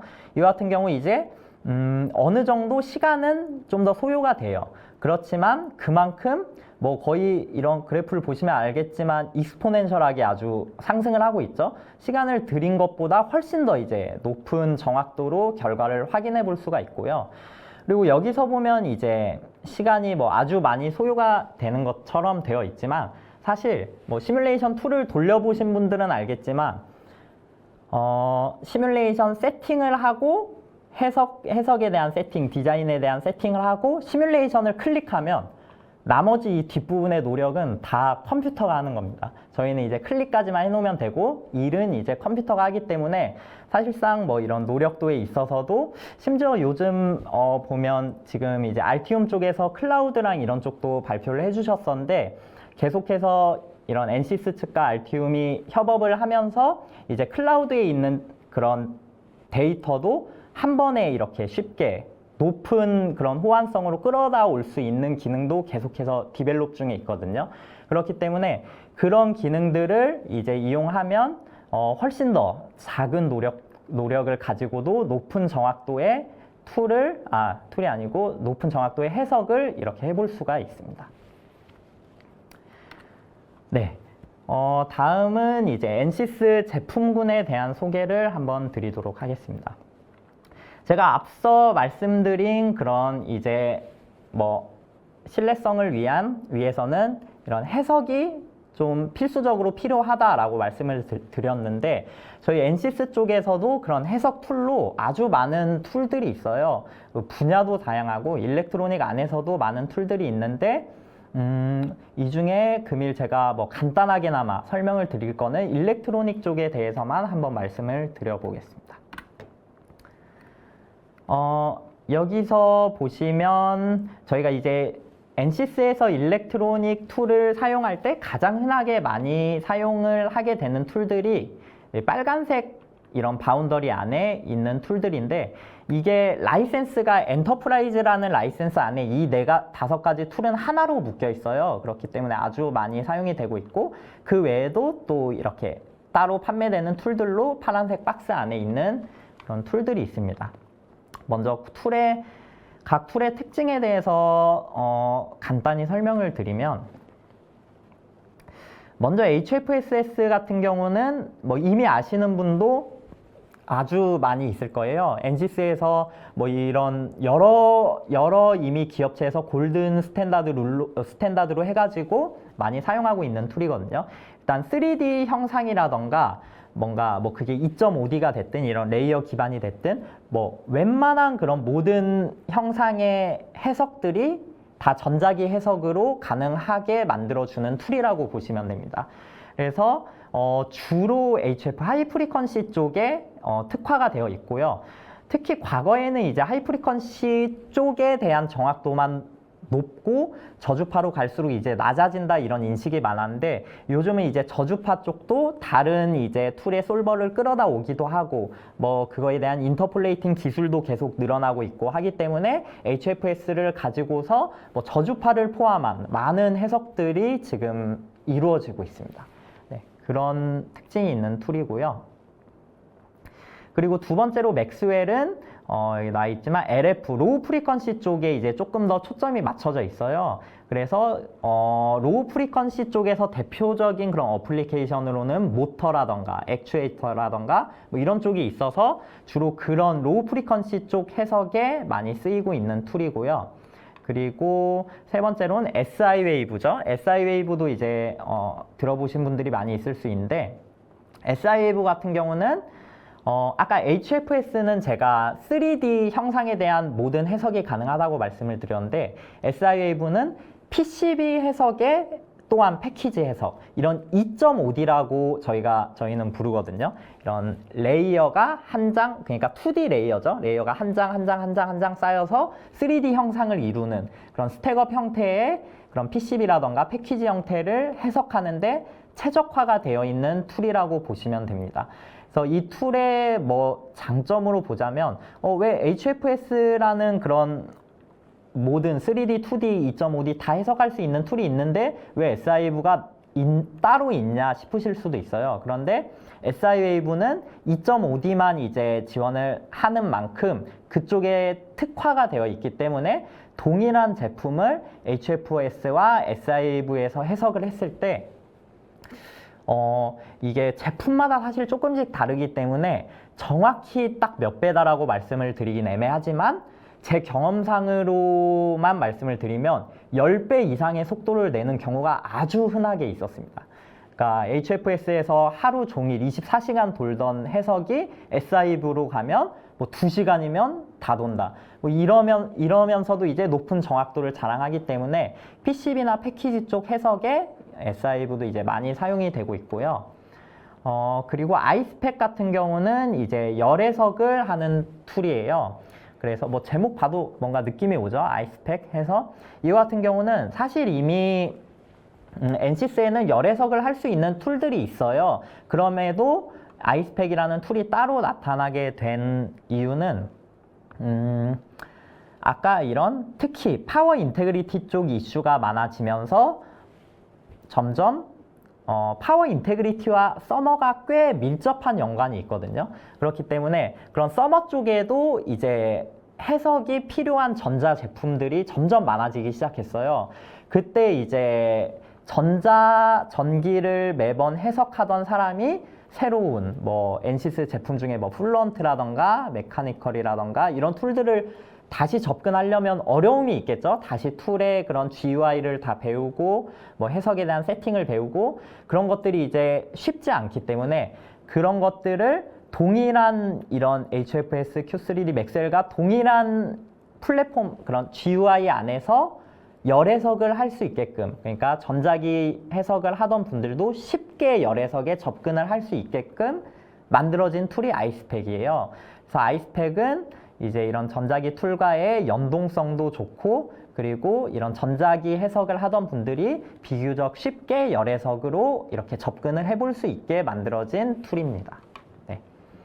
그리고 이제 Q3D가 있는데 Q3D 같은 경우는 이것도 이제 뭐 비교적 저주파 쪽에 원래는 특화가 돼 있긴 하지만 이것도 그런 시스템의 크기에 따라서 저주파부터 고주파까지 다양하게 해석을 해볼 수 있는 툴이고요. Q3D 같은 경우는 파라스틱 RLGC, 아까 제가 기생 성분에 대해 잠깐 말씀드렸는데 그런 뭔가 패키지라던가 패키지 쪽은 사실 이런 S 파라미터도 요즘은 이제 많이 뽑지만 RLGC로도 많이 뽑죠. 그런 RLGC 기생 성분을 뽑는 데 특화가 돼 있는 툴이라고 보시면 됩니다. 그래서 지금 그림에 나와 있는 것도 이게 터치 스크린이에요. 터치 스크린이 실제로 패드, 이런 터치 스크린 패드에 손가락을 댔을 때 나타나는 이런 캐패시턴스의 변화로 뭐 X축, Y축 가지고 어디를 클릭했는지 이렇게 볼 수 있게 만든 시스템이거든요. 그런 게 이제 캐패시턴스에 영향을 받기 때문에 그런 해석에도 아주 많고 흔하게 쓰이는 툴입니다. 그리고 뭐 모터캐드는 모터에 특화돼 있고 EMC 플러스는 이제 뭐 FDTD라는 그런 또 해석 방식을 이용해서 이런 전자기 해석을 하는 툴인데 사실 뭐 툴 소개만 하기에 지금 시간을 너무 많이 쓴 것 같아서 이쪽은 조금 빠르게 그냥 넘어가 볼게요. NCS의 장점으로는 이런 멀티 피직스 해석이 조금 수월하게 이루어져 있어요. 이게 아까 이 전전 장표에서 NCS 툴 안에 엄청나게 많은 그런 멀티 피직스적인 일렉트로닉, 뭐 플루이드, 스트럭처, 뭐 다양한 툴들이 있는 걸 보셨죠. 그런 것처럼 이제 각 툴들이 한 가지 플랫폼 안에 이렇게 있다 보니까 서로 간에 이런 연동 해석이 쉽게 되어 있습니다. 그래서 요즘은 뭐 한 가지만 해석하고 끝낼 수 있으면 좋겠지만 요즘은 이게 일렉트로닉 해석을 통한 PI를 이제 이런 플루이드 열 해석으로 넘겼다가 이 열로 인한 그런 또 메카니컬적인 그런 반응을 또 이런 스트럭처 쪽으로 옮겼다가 또 그거를 반영한 전자기 해석을 한다던가 이런 식으로 이제 멀티 피직스가 필요한 그런 경우들이 생겨나요. 그럴 때 이제 같은 NCS 툴 안에서 이렇게 쉽게 좋은 호환성으로 이렇게 작업을 해볼 수가 있습니다. 이게 또 NCS 해석 툴의 장점이라고 보시면 되겠습니다.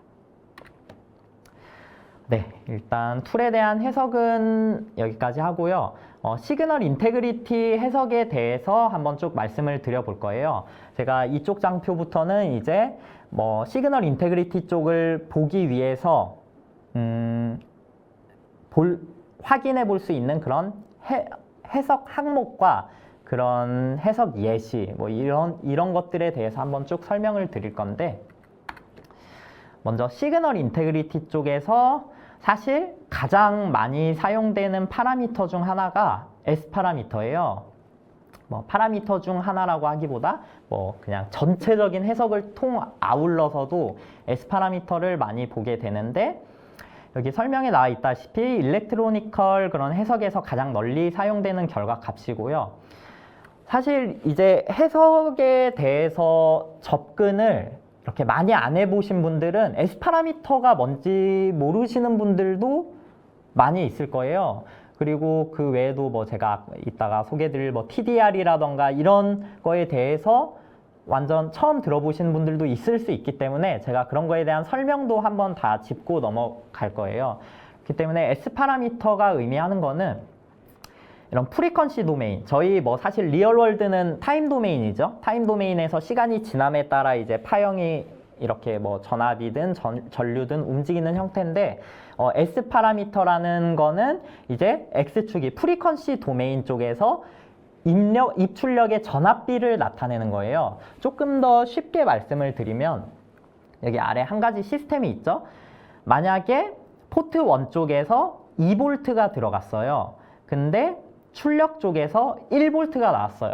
그러면 입출력 전압비는 2분의 1이겠죠? 그러면 S 파라미터에서 결과가 2분의 1이라고 나오는 거예요. 그리고 만약에 여기 3V가 들어갔는데 1V가 나왔다. 그럼 그 결과는 3분의 1. 이런 식으로 그 입출력 전압비를 가지고서 프리퀀시 도메인에서, 왜 프리퀀시 도메인이냐면 이런 입출력 전압비는 주파수마다 특성이 다 달라지거든요. 그렇기 때문에 이 주파수마다 뭐 10메가에서는 2분의 1 나왔다, 100메가에서는 3분의 1 나왔다, 이런 식으로 이제 쭉 그래프로 표현이 되는 게 S 파라미터라고 보시면 되고요. 그리고 제가 이제 설명을 위해서 2분의 1, 3분의 1 뭐 그렇게 표현을 했지만 그 안에서 이제 dB 값으로 표현이 돼요. 사실 이게 그냥 2분의 1 이렇게 표현이 되는 게 아니고, 여기 아래에 있는 뭐 그게 전력 쪽에서 보냐 전압 쪽에서 보냐에 따라서 조금 수식이 다른데,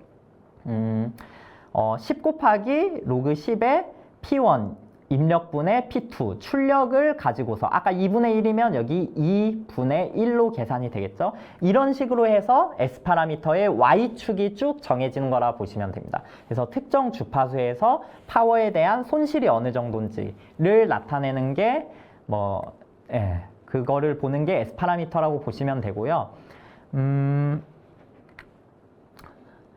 조금 더 설명을 드리면 이게 입력이 들어갔을 때 출력으로 얼마나 나오냐, 이걸 인설션 로스라고 해서 뭐 전 페이지에 잠깐 설명이 되어 있었지만 그런 삽입 손실이라고 해요. 그래서 이거는 0dB에 가까우면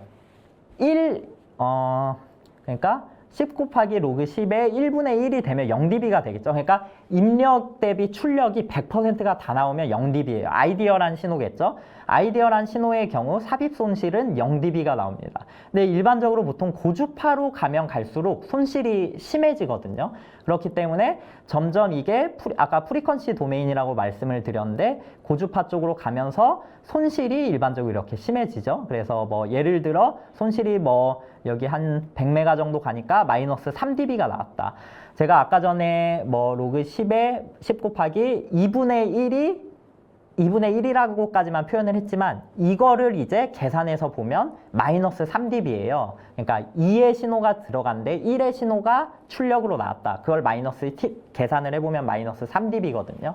그런 식으로 이제 여기에서 나온 이 Y축의 뭐 결과 마이너스 3dB다. 그러면 이쪽 주파수에서는 신호 감쇄가 전력 입장에서 절반으로 줄었구나. 이렇게 알 수가 있는 겁니다.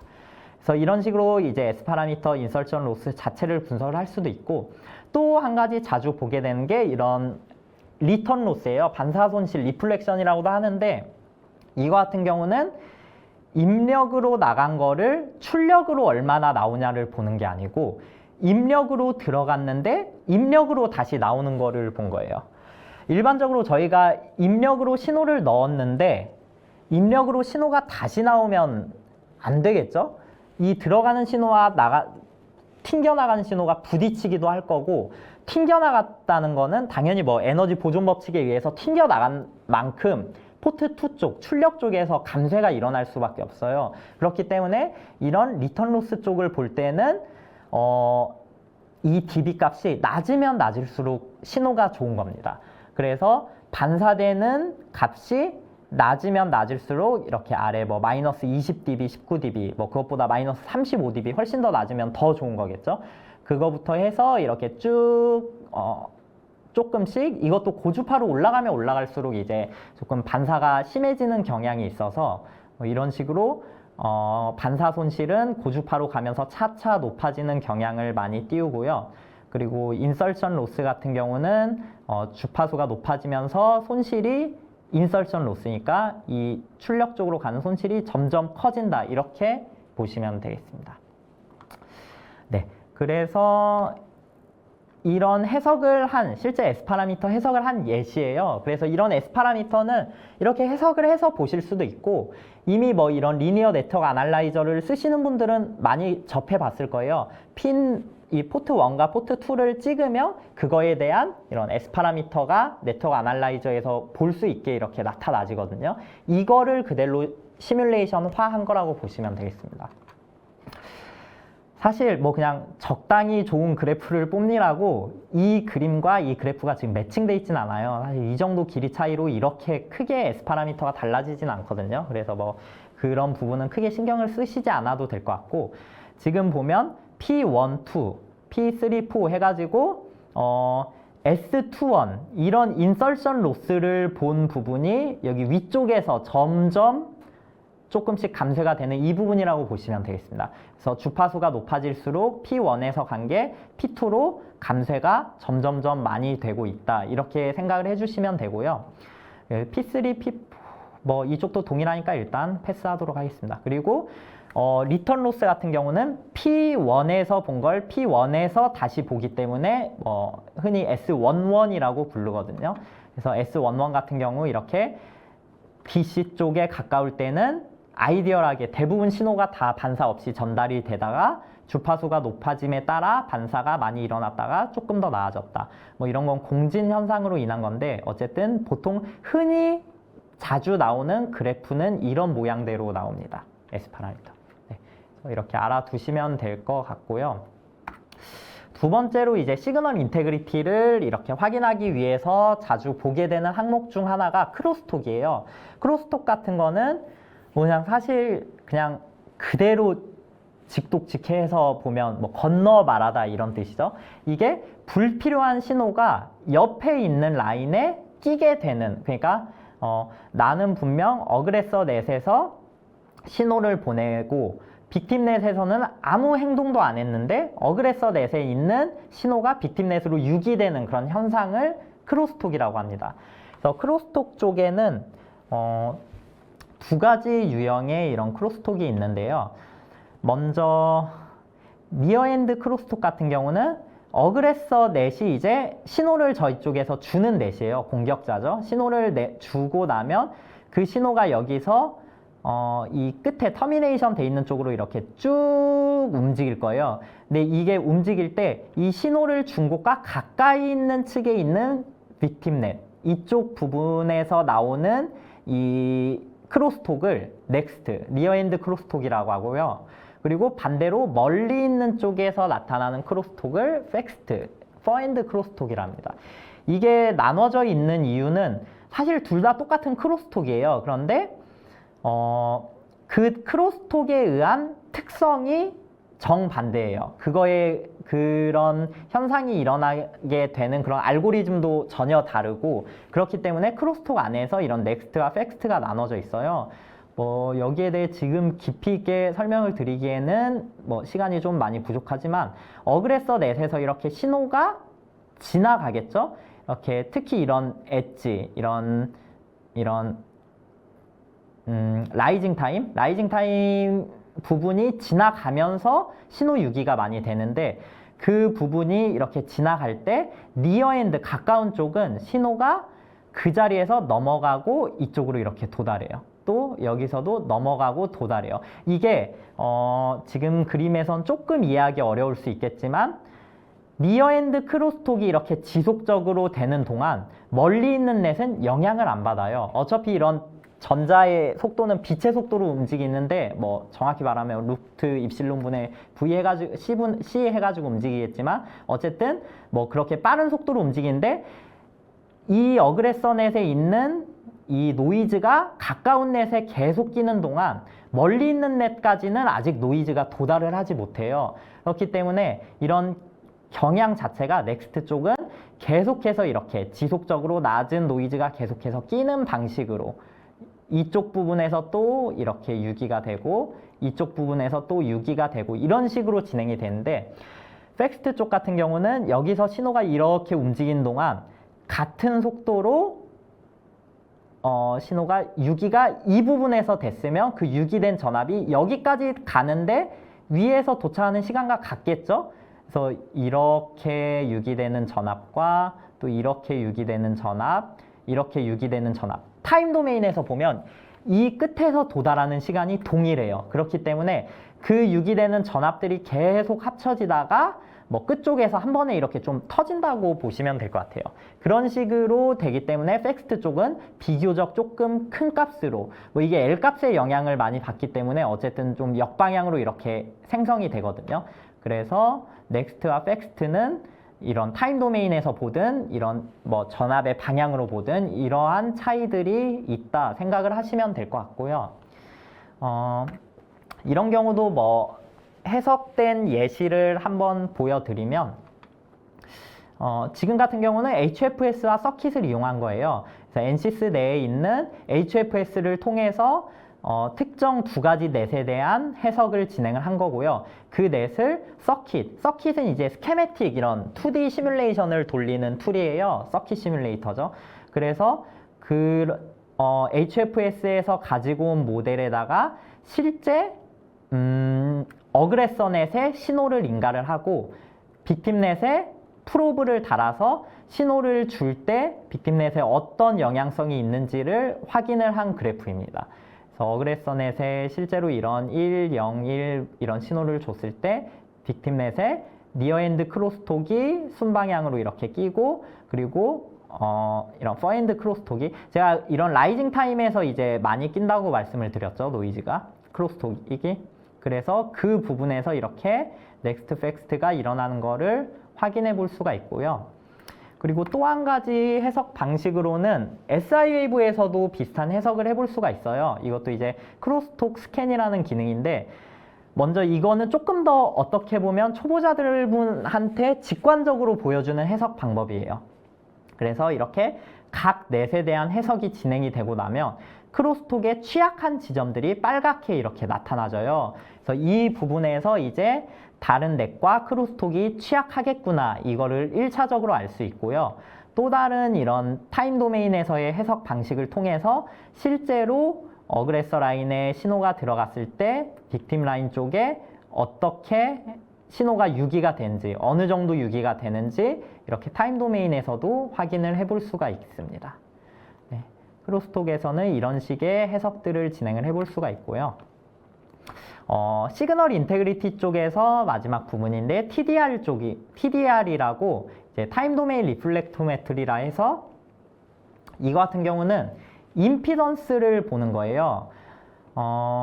임피던스는 뭐 이미 뭐 많은 분들이 알고 있겠지만 저희가 시그널 쪽을 특히 신호를 뭐 1을 주고 1이라는 그런 아웃풋 쪽을 보기 위해서는 임피던스가 1차적으로 제일 기본적으로 매칭이 잘 되어 있어야 돼요.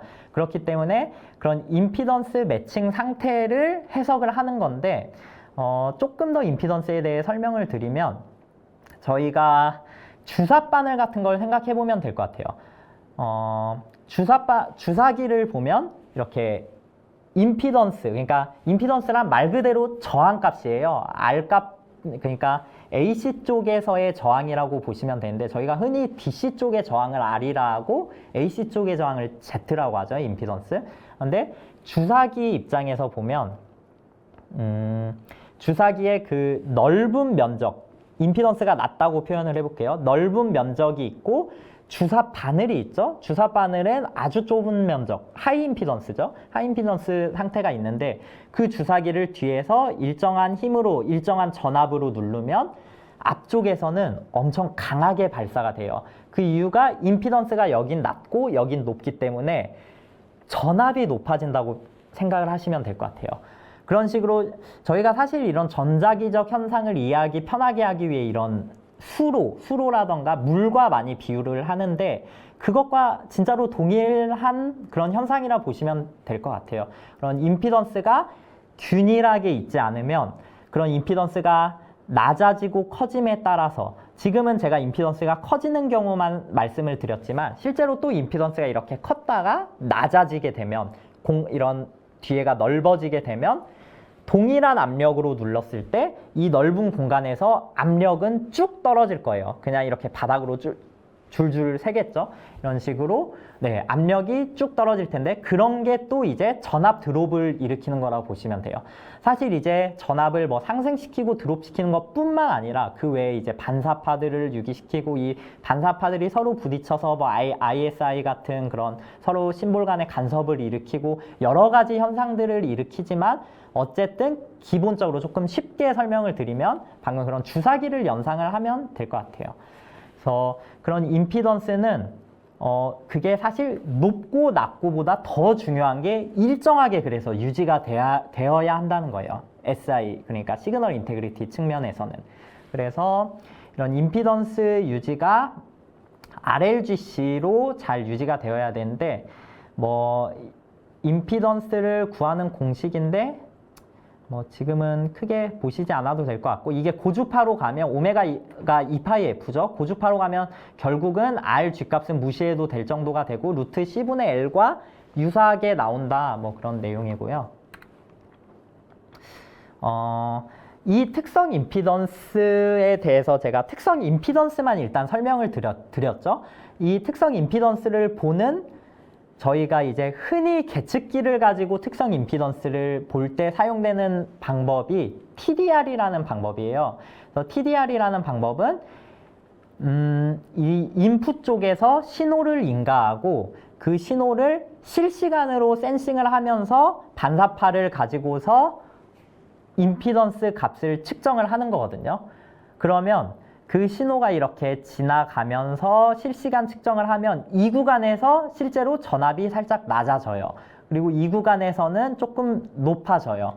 그런 식으로 이제 실시간 그런 타임 도메인에서의 측정을 통해서 대신 TDR에 뭐 조건이 있다면 이런 라이징 타임이 아주 샤프해야 되거든요. 뭐 이거는 뭐 그냥 알아두시면 되고 어쨌든 그런 TDR의 조건에 만족하는 소스원을 줘서 그거를 실시간으로 타임 도메인에서 이렇게 봄으로써 임피던스를 특정 트레이스에 대한 임피던스를 지금 그림과 같이 실제 TDR로 찍어보면 이런 그림이 나와요.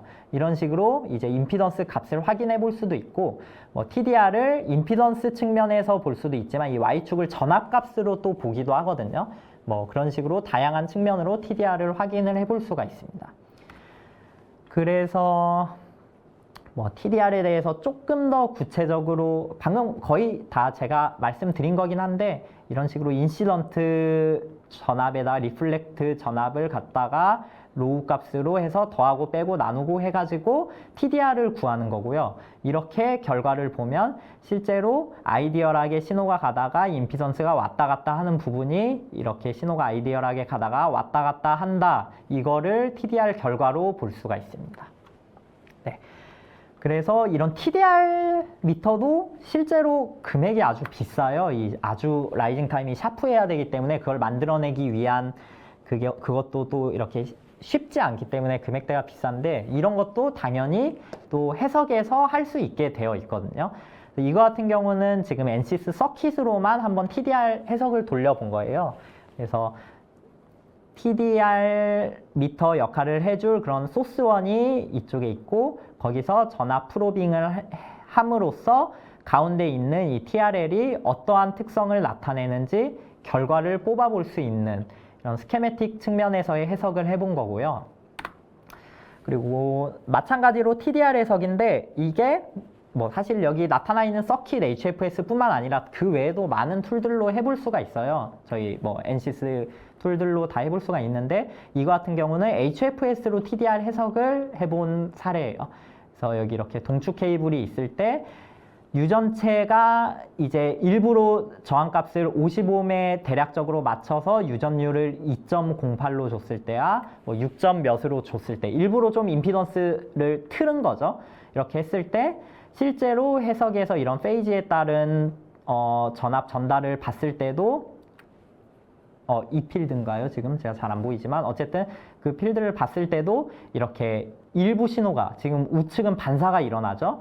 이렇게 되면서 신호 전달에 감쇄가 일어나는 걸 볼 수가 있고, 이런 결과를 TDR 측면에서 이렇게 보면 임피던스가 확 낮아지는 거를 틀어지는 걸 볼 수가 있죠. 그래서 이런 거를 TDR, 이런 해석을 또 HFS로 해서 볼 수가 있습니다.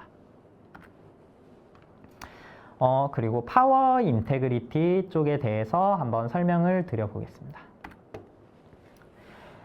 파워 인테그리티 쪽도 이제 여러 가지 해석법으로 필요에 따라서 여러 가지 해석을 해서 볼 수가 있어요. 그 중에 하나가 이제 제가 먼저 설명드릴게 DCIR 드롭인데, DCIR은 뭐 이런 이름 자체에 나와 있듯이 DC 측면에서의 파워 인테그리티를 확인하는 그런 항목이에요.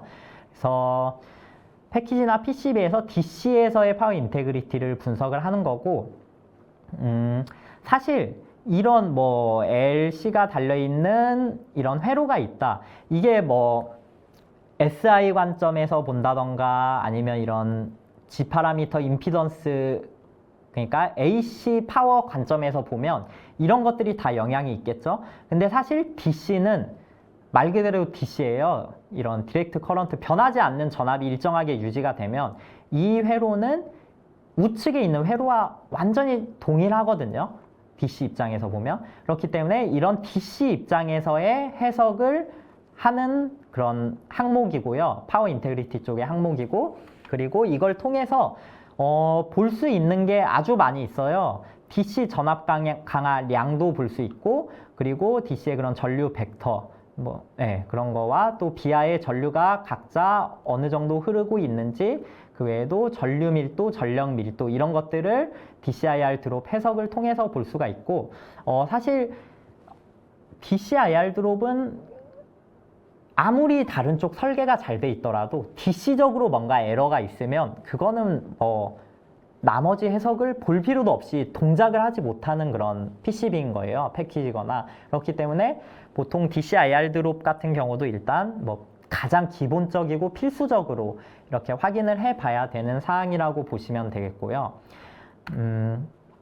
DCIR 드롭 같은 경우 사실 어떻게 보면 DC 해석인데, 그냥 DC 해석에서 SI 웨이브 측의 주로 많이 이루어져요. 그렇기 때문에 SIV 결과들을 많이 가지고 왔는데 이런 전압이 실제로 소스1 쪽에서 넣어져서 BR을 통해서 이렇게 쭉 가서 이런 싱크 IC 전류를 소모하는 측까지 왔을 때 얼마나 전류가 소모됐는지 이거를 전압이 드랍이 됐는지 이거를 이렇게 직관적으로 그림 형태로 볼 수도 있고요. 뭐 여기 표현 안 넣었지만 이게 좀 더 정확히 수치적으로도 다 뽑아낼 수가 있습니다. 그리고 여기 마우스를 실제로 툴에서는 대면 그쪽에 전압이 현재 어느 정도 나오고 있는지 이런 거를 확인을 해볼 수가 있고요. 뭐 이런 걸 통해서 그 실제 IC가 쓰일 때 FPGA가 있는데 3.3V를 받아들일 때 플러스 마이너스 10H까지밖에 못 받아들인다. 그래야 이제 뭐 이상이 없다. 이런 것들을 뭐 R값 측면에서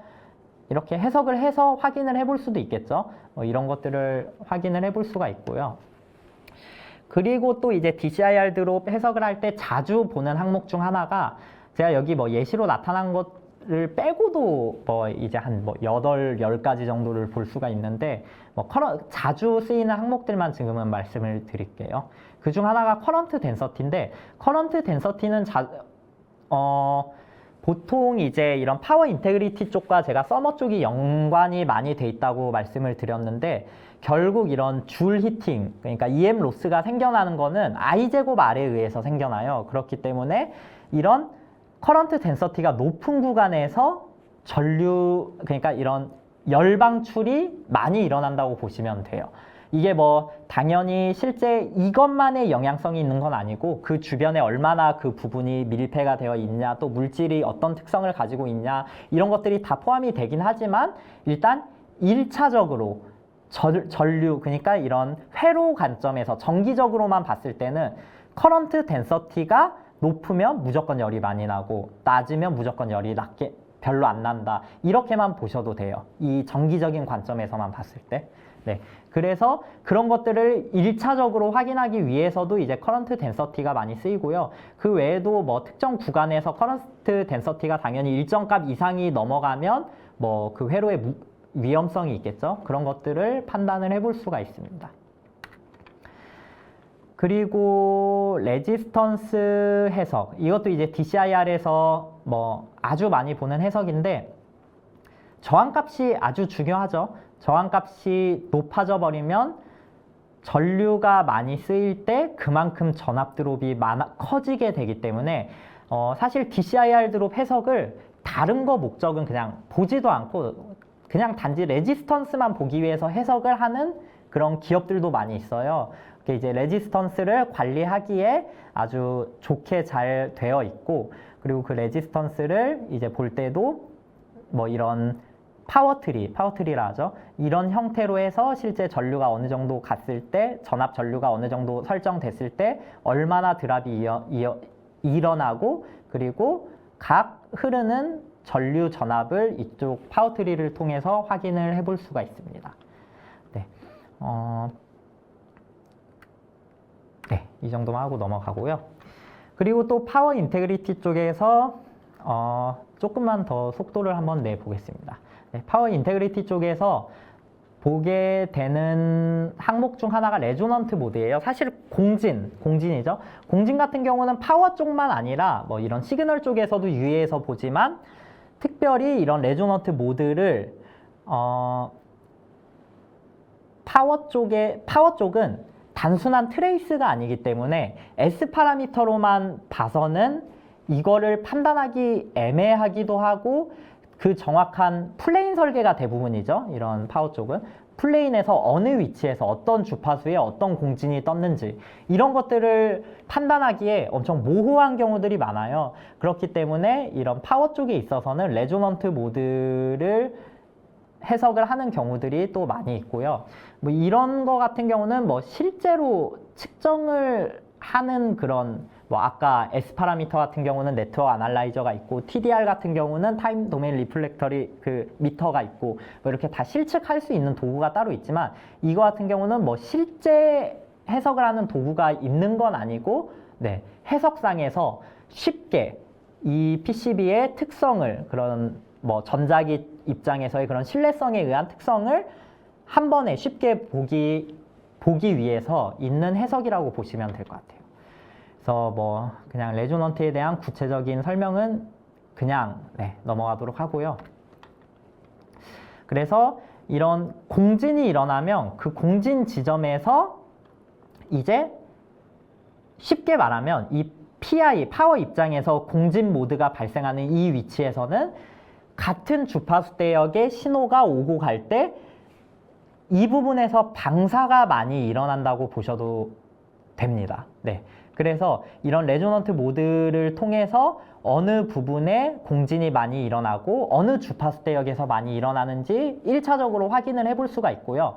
뭐 이런 거에 대한 이제 이런 뭐 디버깅은 많은 방법들을 사용할 수가 있는데 이런 공진 주변에 뭐 캐패시턴스를 뭐 D캡 같은 거 많이 달죠. D캡 같은 거를 달아서 이제 공진을 잡거나 정확히 말하면 공진점을 옮기는 거죠. 위치라던가 그 공진 주파수를 옮기거나 아니면 만약에 이쪽에 지금 100MHz에서의 공진점이 뜨는데 여기서 100MHz에서 동작을 하는 IC가 위치해 있다. 그럼 그 IC의 위치를 바꿔주셔도 돼요. 그런 식으로 일단 뭐 이렇게 디버깅을 해서 사전에 검증을 해볼 수가 있고요. 네, 다음으로는 G 파라미터. 더 빠르게 한번 진행을 해보겠습니다. 시간이 꽤 많지 않기 때문에 G 파라미터 같은 경우는 이제 패키지나 PCB, AC 그 내부에서 AC 파워 인테그리티를 분석하는데 쓰이게 되는 그런 파라미터 값이에요. 그래서 아까 S 파라미터를 이렇게 뭐 인설션 로스, 리턴 로스 보듯이 G 파라미터를 이렇게 보게 되면 프리퀀시 도메인에서의 Z 값을 볼 수가 있고요. 이걸 통해서 이제 AC 측면에서의 전원이 안정적으로 잘 공급되고 있는가. 아까 DCIR 드롭은 DC 측면에서의 전류 공급을 본 거죠. 그런 전원 공급을. 이거는 이제 AC 측면에서의 전원 공급이 잘 이루어지고 있는지 확인을 하는 그런 지표고요. 뭐 이 지표를 보는 거에 대한 좀 구체적인 설명은 일단 스킵하도록 하겠습니다. 그래서 이런 지표를 볼 때 타겟 임피던스라고 있어요. 그래서 아까 전 그래프에서 보셨는지 모르겠지만 실제 이 G 파라미터가 이렇게 왔다 갔다 하다가 조금 비교적 고주파에서 높아지는 이런 현상을 보일 텐데 이게 이제 정상인지 비정상인지 패스인지 페일인지 보기 위해서는 그 임피던스가 지금 제대로 유지되고 있는지 타겟 임피던스가 필요하겠죠. 네, 그거에 대한 임피던스를 구하는 식인데 이 커런트 보통은 뭐 맥스 커런트를 특정 IC에서 사용되는 맥스 커런트에다가 서플라이 볼티지에 이제 허용 리플을 곱해가지고 이렇게 뽑아 보는데 이것도 사실 뭐 이게 딱 픽스 돼 있지는 않고 이런 어플리케이션마다 이거를 이 상태로 맥스 커런트 기준으로 계산을 하다 보면 타겟 임피던스가 너무 타이트해지는 케이스들도 있기 때문에 이거를 조금 더 너프하게 뭐 컨티뉴어스 커런트로 한다던가 아니면 맥스 커런트에다가 2로 나눠서 한다던가 그런 다양한 방식으로 뭐 이렇게 사용을 하기도 합니다. 네. 그래서 그런 G 파라미터를 해석하면 이런 결과가 나와요. 이렇게 G 파라미터가 쭉 가다가 지금 여기 타겟 임피던스 있죠? 주파수에 따라 타겟 임피던스에 도달하는지 안 하는지 보고 이거에 따라서 보통 이제 이런 PDN을 이런 파워 인테그리티 쪽에서의 G 파라미터를 조절할 때 디커플링 캐패시터를 달아주는 게 뭐 바이패스 캡이든 어쨌든 이런 캡을 달아주는 게 가장 비교적 손쉽게 이런 공진점을 낮출 수 있는 방법이에요. 그렇기 때문에 그런 방법들을 이용해서 공진점들을 낮출 수 있고 이거 같은 경우는 SIV에서 PI 어드바이저라는 또 해석이 있어요. 그래서 G 파라미터를 뽑는 거는 동일한데 여기서 타겟 임피던스를 이렇게 정해주고 나고 캡에 대한 라이브러리, 뭐 캡들의 라이브러리 항목들을 정해주고 나면 이 특정 어플리케이션에서의 G 파라미터가 타겟 임피던스 안에 들어오기 위한 최적의 캡 배치를 이렇게 나타내줘요. 최적의 캡과 캡 배치가 어떻게 되어야 하는지. 그래서 그런 거를 뭐 어떻게 보면 자동화 프로세스 중 하나인데 그런 어드바이저 기능이고요.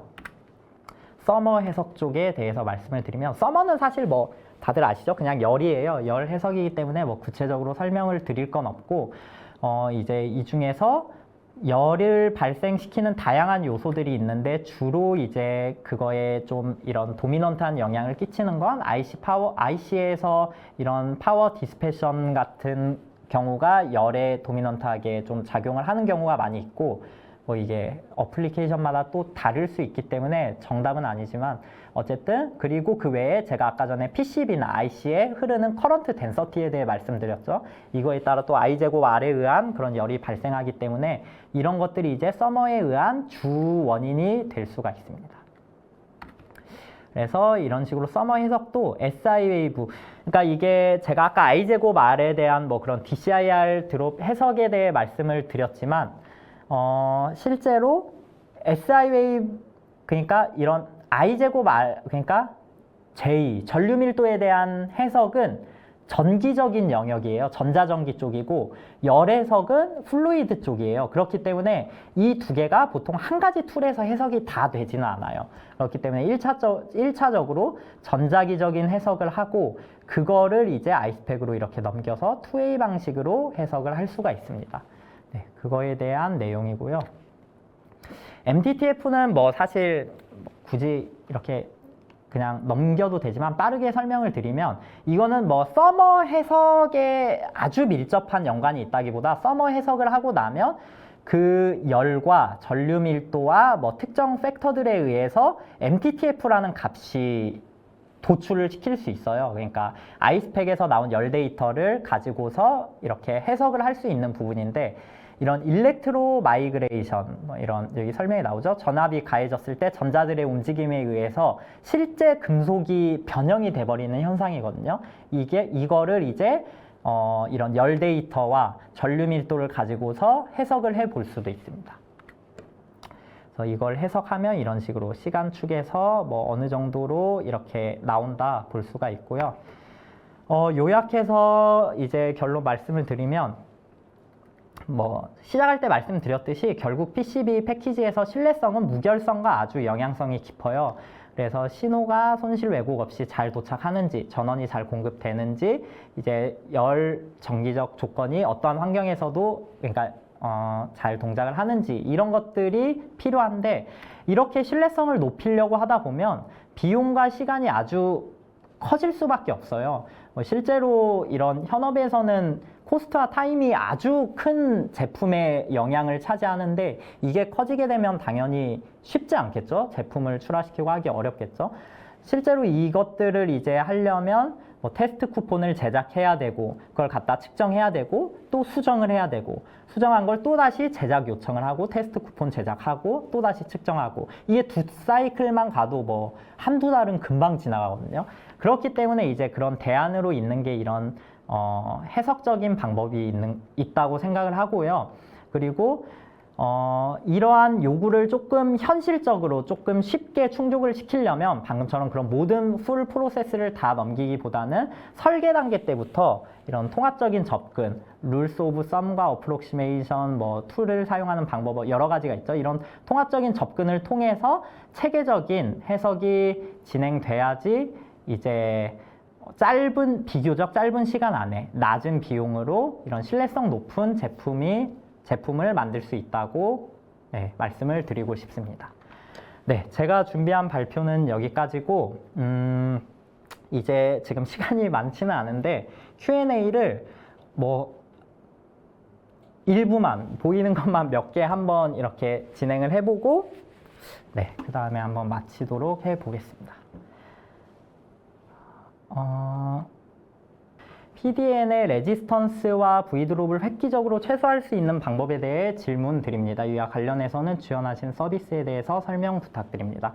보통 뭐 PDN 쪽에서 레지스턴스나 V드롭 같은 경우는 뭐 획기적으로 최소화할 수 있는 방법이 있다면 정말 좋겠지만 사실 그냥 면적이 넓어지면 이게 뭐 DC 입장에서만 본다면 뭐 AC 쪽의 PDN을 보면 사실 고려해야 될 게 더 많아지긴 하지만 이런 PDN의 DC 쪽의 레지스턴스와 V드랍이니까 DC 쪽에서만 일단 말씀을 드려볼게요. 그러면 결국은 면적이 넓으면 넓을수록 또 비하가 많이 뚫리면 뚫릴수록 뭐 비하도 사실 이런 거에 영향성이 크긴 하죠. 뭐 대략 뭐 1A의 비하 하나 이런 룰즈 오브 썸즈도 있지만 어쨌든 이런 비하들을 많이 받고 면적을 넓히고 그리고 뭐 트레이스로밖에 설계를 할 수 없다. 트레이스를 최대한 두껍게 하고 다방면으로 병렬적으로 연결하고 이런 방법들이 일단 뭐 있을 것 같고요. 그리고 지원하는 서비스에 대해서는 뭐 그러니까 뭐 저희 쪽 이제 툴을 사용하시고 계신 분들에 대해서는 뭐 이런 해석을 하면서 뭐 추가적으로 필요한 부분들이 있으면 뭐 아니면 이 해석 결과가 맞는지 아니면 뭐 그런 것들에 대해서 뭐 편하게 문의 주시면 그런 거에 대해서는 저희가 다 서비스를 해드리고 있습니다. 조금만 고르시는 동안 좀 그냥 부가적인 설명을 드리면 일단은 저희 안시스랑 알티움이랑 같이 연동되는 기능이 있어요. 근데 그걸 왜 설명드리냐면 보통 이제 타 툴이기 때문에 변환하는 과정을 굉장히 많이 거칩니다. 근데 이제 알티움에 있는 파일 그대로 엔시스로 그냥 원본 그대로 파일을 넘기는 알티움 365 협업 기능을 사용하시면 레이어에 대한 정보들도 같이 가고 부품에 대한 정보도 같이 가기 때문에 세팅 시간이 굉장히 많이 줄어들 수 있다라는 점입니다. 그래서 보통은 이제 PCB를 가져오시면 뭐 레이어 스택에 대한 정보라던가 이런 것들을 다 일일이 넣어줘야 되거든요. 부품에 대한 정보들도 다 넣어줘야 되고요. 근데 그런 정보들도 같이 가지고 올 수 있고 하다 보니 세팅 시간이 굉장히 많이 줄어들고 그다음에 지금 SI 웨이브로 뭔가 시뮬레이션 하실 게 필요하시다 그러면 알티움 거를 받아서 진행하시고 그거에 따른 레포트, HTML이나 아니면 커멘트를 달아서 부품을 이런 걸로 바꿔서 다시 시험을 했더니 통과됐다라고 알티움 엔지니어에게 넘겨주시면 그 또 알티움 엔지니어는 그 PCB 레이아웃 입장에서 부품을 교체하고 뭐 BOM을 다시 갱신하고 하는 식으로 계속 이어서 나가겠죠. 그러다 보면 결과적으로 시간도 많이 줄이고 비용도 줄일 수 있으실 겁니다. 네, 질문 하나 고르셨나요? 네네. 네, 고르습니다.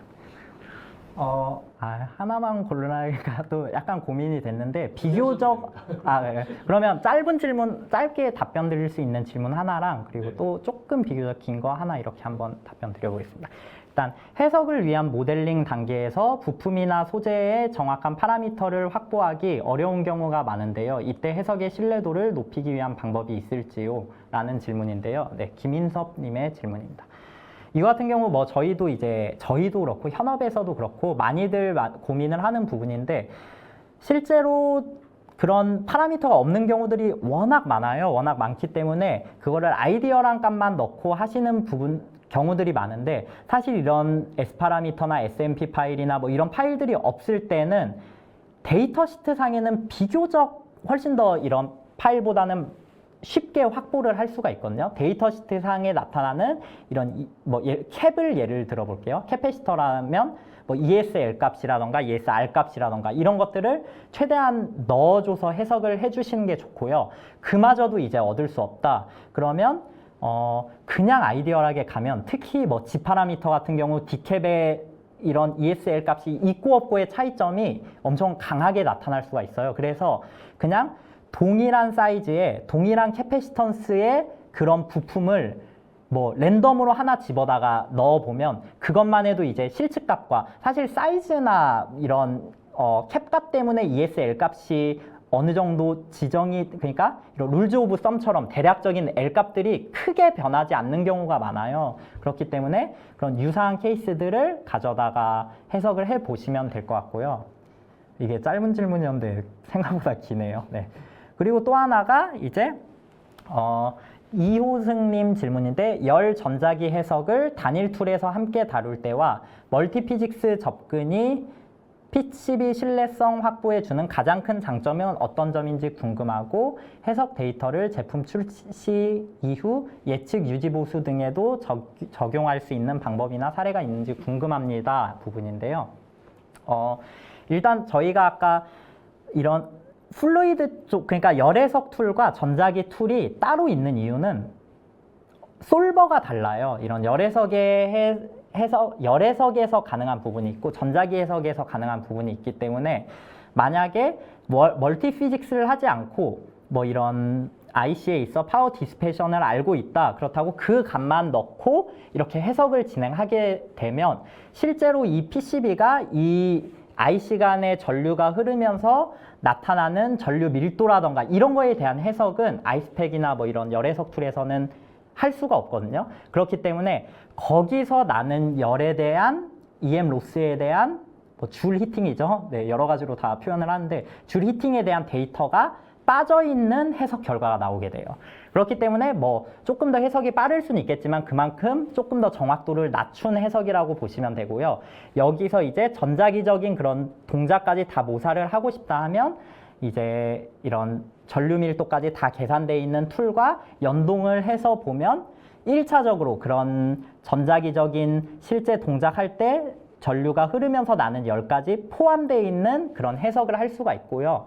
이 멀티피직스에 있어서 또 한 가지 장점이 있으면 제가 아까 시간이 많지 않아 말씀을 미처 못 드리긴 했는데 이 해석이 열해석이 완료됐다. 그러면 그걸 끝내는 게 아니고 여기서 나는 열이 실제로 이런 PCB의 동작에서 또 영향을 줘요. 왜냐하면 구리의 컨덕티비티를 보면 이게 25도일 때, 100도일 때 달라요. 저항값이 일반적인 이런 메탈만 보면 저항값이 높아질 거고 온도에 따라 뭐 이런 특정 반도체를 보면 낮아지기도 하죠. 이런 식으로 이제 저항값이 온도에 따라 변하게 되는데 이 아이스팩에서 나온 열 데이터를 PCB로 넘기면 그 PCB에서 열 데이터가 포함되어 있는 결과를 다시 또 아이스팩으로 해석을 해서 전류 밀도를 내고 그거를 다시 또 아이스팩으로 넘길 수가 있습니다. 이걸 뭐 투웨이 해석이라고 하는데 이런 식으로 몇 번 왔다 갔다 하면서 해석을 수렴시키고 나면 이것 또한 이제 훨씬 더 실제와 더 유사한 결과를 낼 수 있겠죠. 그런 식으로 볼 수가 있고 또 해석 데이터를 제품 출시 이후에도 뭐 예측 유지 보수에 적용을 하는 방법 중 하나는 이게 아까 그런 파워 디스패션 같은 경우 IC에서 이게 원래는 데이터 시트에 나타나 있는 경우도 있지만 동작에 따라서도 열이 다르게 나기도 하고 뭐 조금 이게 해석을 할 때 넣은 데이터와 다를 수도 있어요. 그런 경우는 그런 거를 뭐 열상 카메라라던가 실제 온도 측정이 돼 있는 그 온도를 아이스팩이라던가 그런 열해석 툴에 럼프드하게 넣고 다시 해석을 해볼 수도 있어요. 그러면 이제 그런 뭐 IC에서 좀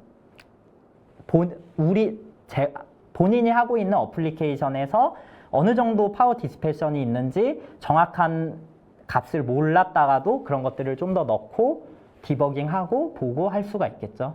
네, 이렇게 할 수 있을 것 같습니다. 네, 일단 제 Q&A는 여기서 마치도록 하겠습니다. 네. 장시간 발표하시느라고 너무 고생이 많으셨고요. 네, 발표는 이상 마치도록 하고 그러면은 네, 마무리 인사하고 저희는 또 다음에 다음 방송 같네요. 다음에 또 만날 게 있으면 또 한번 또 발표 또 해주시면 감사하겠습니다. 네네. 소감 없이 그냥 바로 인사하고 끝낼까요? 아, 네. 네. 네, 시간이 얼마 없기 때문에 저희 마무리하고 그럼 이상 마치도록 하겠습니다. 알티움 디자이너랑 렌시스, 태성 많이 관심 가져주시고요. 기타 문의 있으시면 언제든지 저희 쪽에 문의 주시면 정말 감사드리겠습니다. 오늘 저도 정말 많이 배우는 시간이 된 것 같은데요.